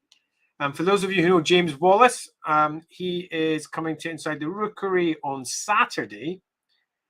And we're going to be discussing the best board games in the world. Because he's recently done a book with Aconite. Those of you, this is a lot bigger brush than I thought I was using. Those of you who've followed the Rookery streams will know Aconite already, because Mark Gascoigne was on some time ago, and Mark Gascoigne is the head of Aconite, and he knows James very well. And if you followed that stream, you'll have learned all manner of fun, exciting things about his time when he was the head of Black Library. The Black Library was his baby. He's pretty much founded that place. And he also wrote some rather spiffy Sonic the Hedgehog books with James back in the day. James Wallace is also an author for Warhammer, not only on the first edition of the role-playing game, but for Black Library too, where he has done many a story. So I'm going to add in an extra coach house on the outside, tending to make this place relatively big. Straight in there, there's going to be a double gate to get into that section. We can have ourselves a secondary building off to the side, possibly at a restaurant. Again, we need a main route in there. Stables off to the sides of that as well. And this goes right through. We can attach ourselves a second set of stables and outer houses. Smithy, that'll be needed. Various workshops. We can have ourselves, it being Warhammer, another tower. That'll be 2 towers so far. Let's also drop ourselves a chapel. After all, this is Warhammer. We can have ourselves just off there a nice chapel. So make a chapel of Sigmar with its hammerhead configuration. It doesn't have a priest, but it is tended to by the local Sigmarites. Maybe there is a priest or priestess, just one working from here. As for traveling pilgrims, we can add a small grounds to that. Small manse perhaps on that as well, with its own grounds attached. They'll come in that way. That means our visitors can come in from that side. Okay, cool.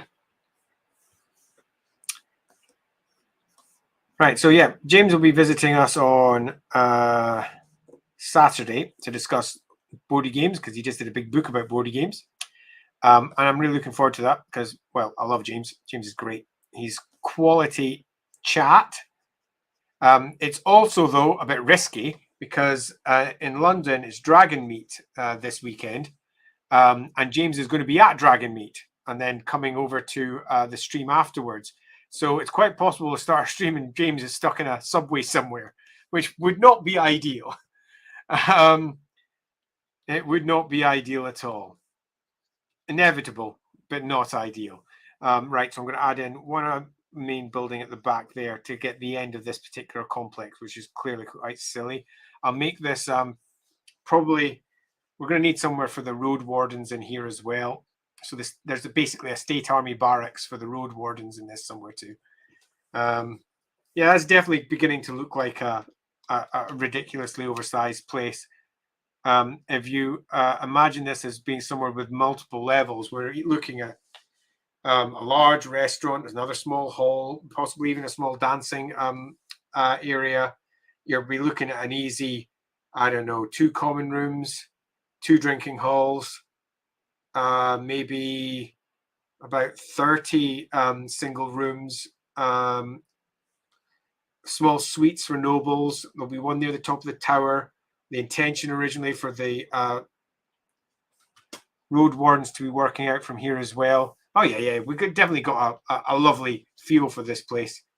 It's quite big. Okay, let's see if there's anything else that we can add on to that. Being scared of the new thing in 2022. Yeah, everyone's scared of the new things. Mark of Heresy, good old Mark of Heresy, good book. In fact, I've not looked at that book for ages. Literally ages. It might be a nice thing to have a quick look at for a bit of stress-free relief. Yam says, okay, now we really need to have a heaping pile of manure right by the chapel. You know what? That's not a bad idea. And a travel vlog, yeah, it may end up being that, our stream this Saturday. I'm actually really quite looking forward to the stream this Saturday because, as I say, James is always quality stuff. And I'm a big board gamer, as anybody who knows me already knows. It's one of the reasons I really enjoyed working on Dark Deeds with Mark and Chambers, because I love me board games. So any excuse to be using all of the knowledge that I have to help develop some new systems always puts a smile on my face. Actually working with Mark just now on yet another board game. So it'd be nice to be talking board games for a bit. Right, so how much space do I want to leave up here?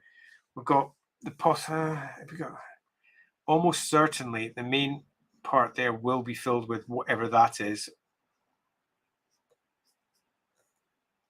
But then maybe it just sort of collapses into wasteland at the back.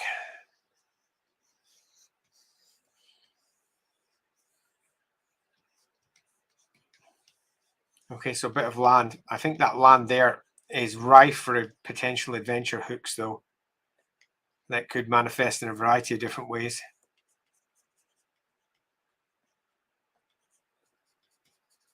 Right, okay, are we done with this? I think we might be. Unless anybody's got anything else that they feel should be in this section, pardon me. Before I go there, I'll just quickly check out that. 2 common rooms, a dancing hall, chapel, 1 coach pass. Yeah, totally. Almost no coach passengers coming in at all. The place is one gigantic money pit, where we can reinforce that with a whole host of fun adventure hooks too. But only during the travel season. Yeah, only during those summer months when it's really busy.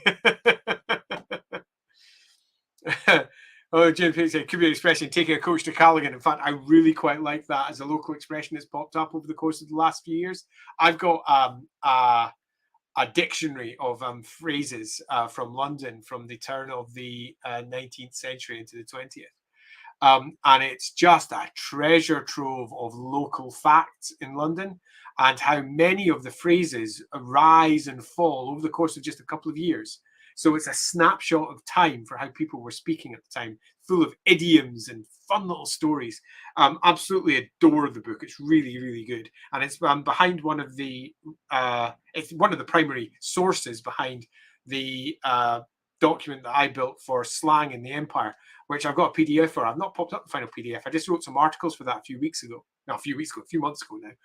That popped up on the blog, so I'll pop that up as a finished PDF so that everyone can have a look at it. It's not as big, obviously, as a full dictionary. It's only got around about, I don't know, must have about 100 entries or so. But the aim for that was to help my players basically pick and choose some idioms they liked so that they'd have ones that felt super Warhammery, because the stream game that we're going to be doing is going to have, I mean, half the players are not Warhammer players. They basically never played Warhammer before in their life. So this is going to be an eye-opening experience for them as well. So grounding them in the setting and giving them lots of little hints and tips that will help them best portray their characters is part of my job. So yeah, that's super fun. But yeah, taking a coach to Kalegen, I love that. That needs to not be forgotten. Yeah, I also lolled. A manure shop called Mrs. Brown's Boys Manure Sale. Oh no, you mean Frau Brown? You mean Frau Braun's Boys? And manure sales. Got to make sure that we keep that little touch of German sitting through that. Now it says our local expression, sooner a coach arrives from the north than. Yeah, quite. When's it due? When the next coach is due, i.e. never, or some similar piece of silliness. Okay, cool. We've got enough in there. I'm going to color up our locations, and I am going to almost entirely color this purple one in. Sometimes I don't. I just focus on the key building, but I really want this to. I really want this to look like it's one big complex. It's not just disparate buildings that look like they may be or may not be connected. This is one complex. That one coaching house has been largely lumbered with to now finance, after having it almost gifted to them, and they're not allowed to sell it, and they must maintain it because that's part of the charter that they have from the Duke, and it has become an absolute money pit. It's filling them with despair that they need to find another way to best use.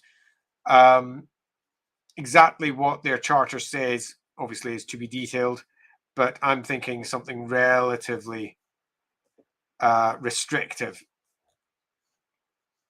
Having said that, though, this I think we can counteract this with, it looked like it was going to be a really good place to begin with, but the city got a hotel, a proper, really high-class hotel, about 10 years ago. And that's where all the local dignitaries who don't have necessarily somewhere to stay, and anyone of any worth stays. And the Marienburgers down the south stay in all the Marienburger facing institutions down there, meaning that ultimately this place is empty, which I quite like.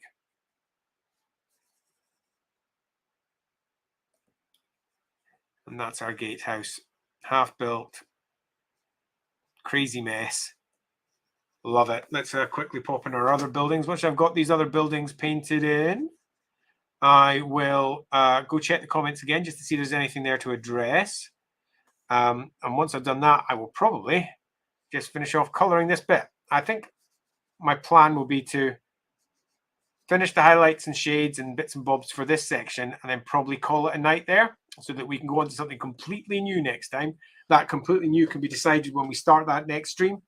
So we might go down to the south and start dealing with the docks. We might go over to the palace and start building up one of the larger palace complexes in the north, or we might go somewhere completely different. So we can worry about that next stream. If you'd like to be part of that, it will be 7 o'clock start next Thursday. And if you would like to help influence how we build those sections, you know what to do. Right, it looks like that's in place. I'll go check the comments now before I start highlighting shading. Do we have anything there? Oh, I just remembered something that I want to ask while we're in the shadow zone. Are the names for shillings, crowns typical to Karlberg Middenheim, or maybe for Marienburg? So are you asking if the word shilling and crown is universal? So i.e. do Karlberg call it the same thing and Middenheim call it the same, and do Marienburg call it the same, or do they have different names? Marienburg, for example, definitely call them something different. They've got guilders. Guilders aren't even worth the same as a gold crown. A guilder's worth about 21 silver shillings, not 20. And yes, all of the individual, assuming that I've got your question right, all of the individual grand provinces, and sometimes individual provinces, depending on what sort of licenses that they've been granted by the elector count, whatever other title they might have as well as that, mint their own coins, many of which have their own worth, many of which have their own names. I've got a document where I listed out all the primary coinage of the empire. Ridiculous document. I might pop that up online. It was going to be part of the first, what was going to be the armory for Warhammer Fantasy Roleplay 4th edition, because I started building bits in the background before I left the job, and I was building the economy and how it all worked in the background to make sure it worked. And ultimately, these coins are a faff. They're something that exists in the world and would exist everywhere, and everyone would be using lots of different coins with lots of different names. But actually using that in game just gets confusing and weird. But having it as useful detail that an individual story or GM can draw upon is super cool. So the answer to that is yeah, assuming that I understood your question. I left for a while, now return. Nice to see you back, Perkin. Any fisherman spirit around? You know what? We still don't have a fisherman spirit. We're definitely going to have to sort that out, as confirmed there by Yalab. We didn't do much watery stuff. No, there's very little watery stuff in this time. Name of the chapel's priest congregation? No one.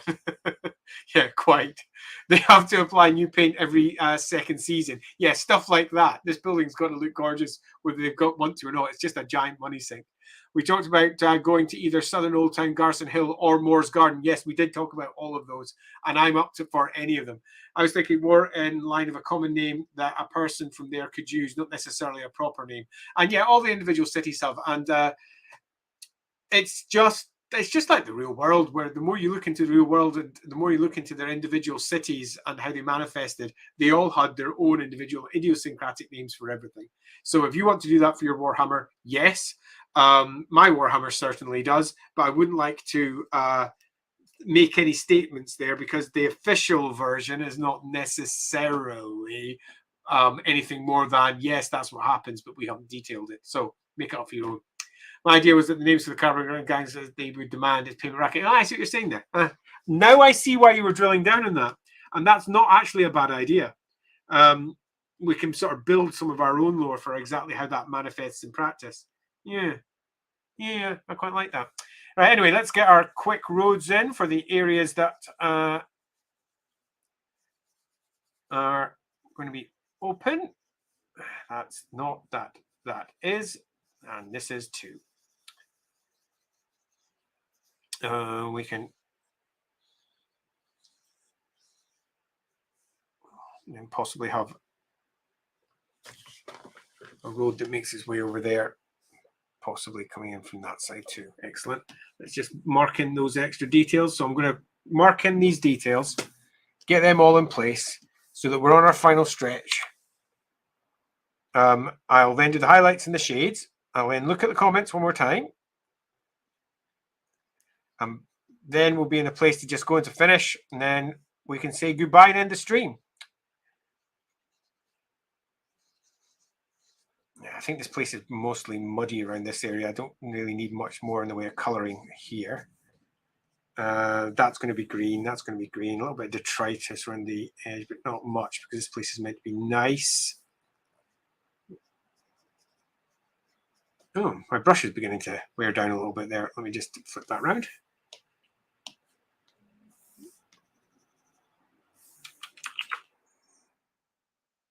Okay. Yep. That's not too bad. Let's do some quick highlights and shades. We are seriously getting there.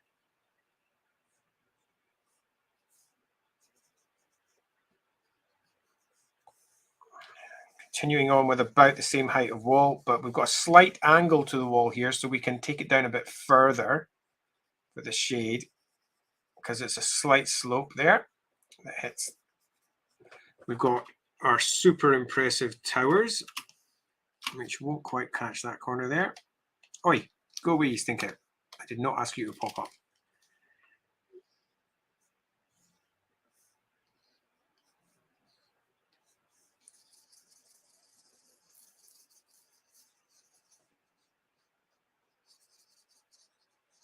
I can worry about exactly how I want that to appear in a moment. For the moment, that'll do.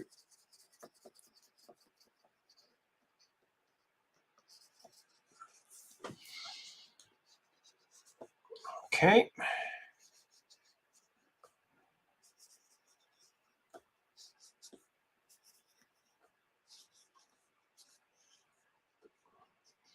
I think we've got a relatively tall tower on our little chapel here.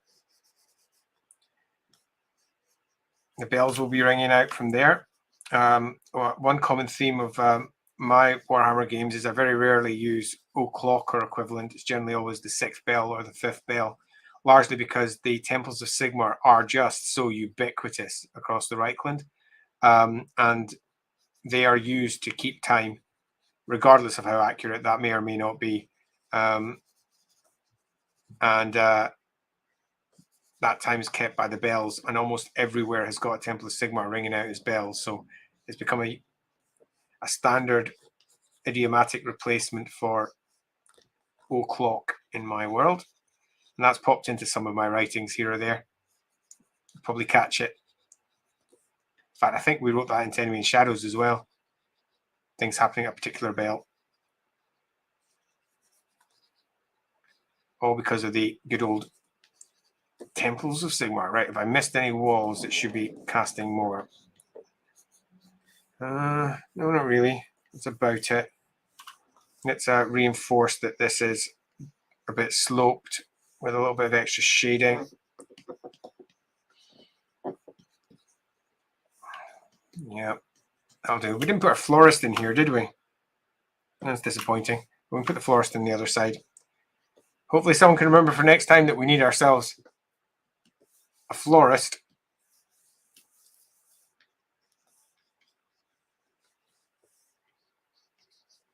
Yeah. Okay. Yeah, that gives us an idea of some locations there with some proper stupid towers. Let's now do the highlights on those. Drop down my brush size a little bit.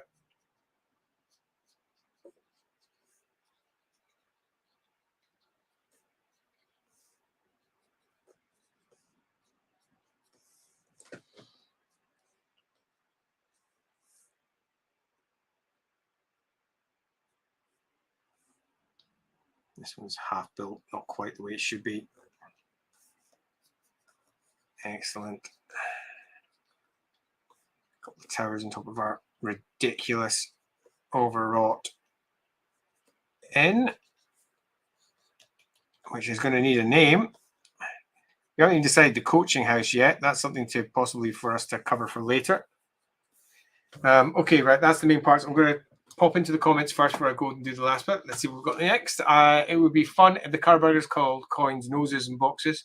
I can imagine an explanation for the noses nickname. Not sure what that box is. Can't see how that would work particularly well. Doesn't feel very Warhammer to have coins named noses, unless they've got a really good reason because one of the local dukes had a particularly large nose. Actually, when you think about it, the quicker you could organise that.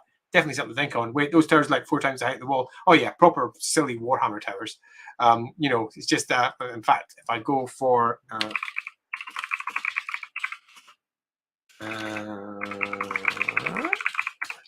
let me just quickly Google up a thing.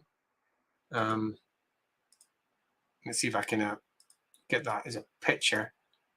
Copy image. Can I paste that anywhere? I can probably just paste it in here, just so we can just quickly see it. Does that work as a paste? There we go. If we look at the enemy in shadows one, if I just put that above the lines, that was the one that we all drew together. You'll notice that the towers are indeed 4 times the height of the wall. There's the towers standing up, and there's the wall sitting there. The total wall height is about that, and the tower goes up and up and up and up and up and up and up. So yeah, proper silly Warhammer towers. You can't go wrong with those, eh? Right, let's get rid of that because we don't need it. Oh, and indeed, as Perkins says, big Warhammer towers. Yeah, that. And that's not even counting the spire. Exactly. You got to get it all in place.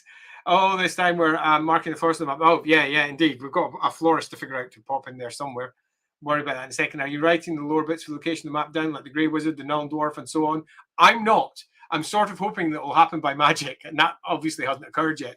Having said that, though, Yalib was taking notes of everything that we had down in our streams and was working his way through building those. I intend, however, one way or another, for it all to go up into the Lawhammer World Anvil account, which we've already linked to a couple of times during the course of this stream.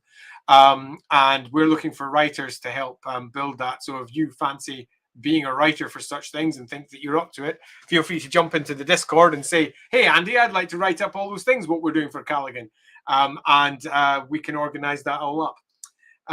Ridiculous proportions, says SD, are par for the Warhammer. They totally are. Everything. Every time I think something is too ridiculous, I think about the Bridge in Ubersreich and the Port and Kimberland and think, nah, yeah, the good old Bridge in Ubersreich.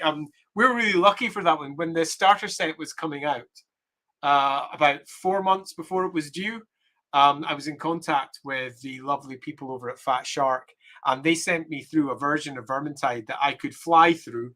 And it was their entire version of the city and what it looked like. And that gave us some really good shots of the huge bridge in Ubersreich because they completely built it digitally. I was able to take a bunch of shots, send it over to the artist and say, this is what I want, please. Awesome. So yeah, good times. To add the notes for this and previous one to try to run out. Oh, you're the best, Jalab, saying that you'll take up the notes.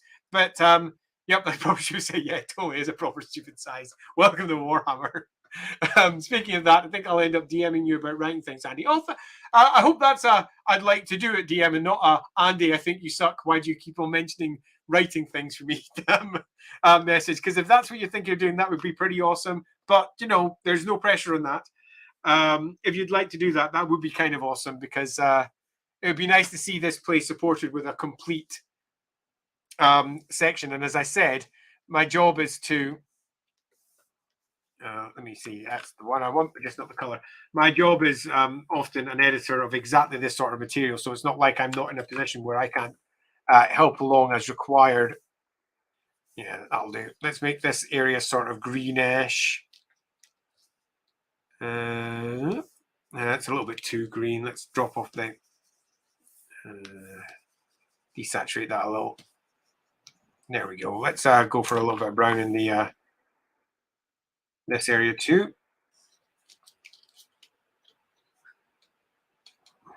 Make sure our roads stay clear. Okay, I'm going to drop down the size of that brush for a little bit of just texture around the edge of the road so it doesn't feel completely flat. Yeah, totally. That's not bad. We haven't highlighted that wall very well there. We'll just do that before I stop. We are definitely getting close to the end of this particular stream now. We have successfully negotiated the north section of the city and popped in all manner of cool details.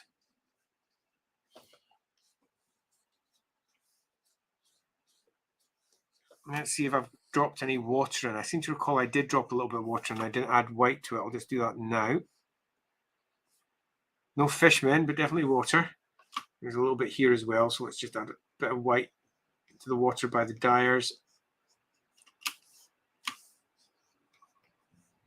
Oh, that'll do for the moment at least.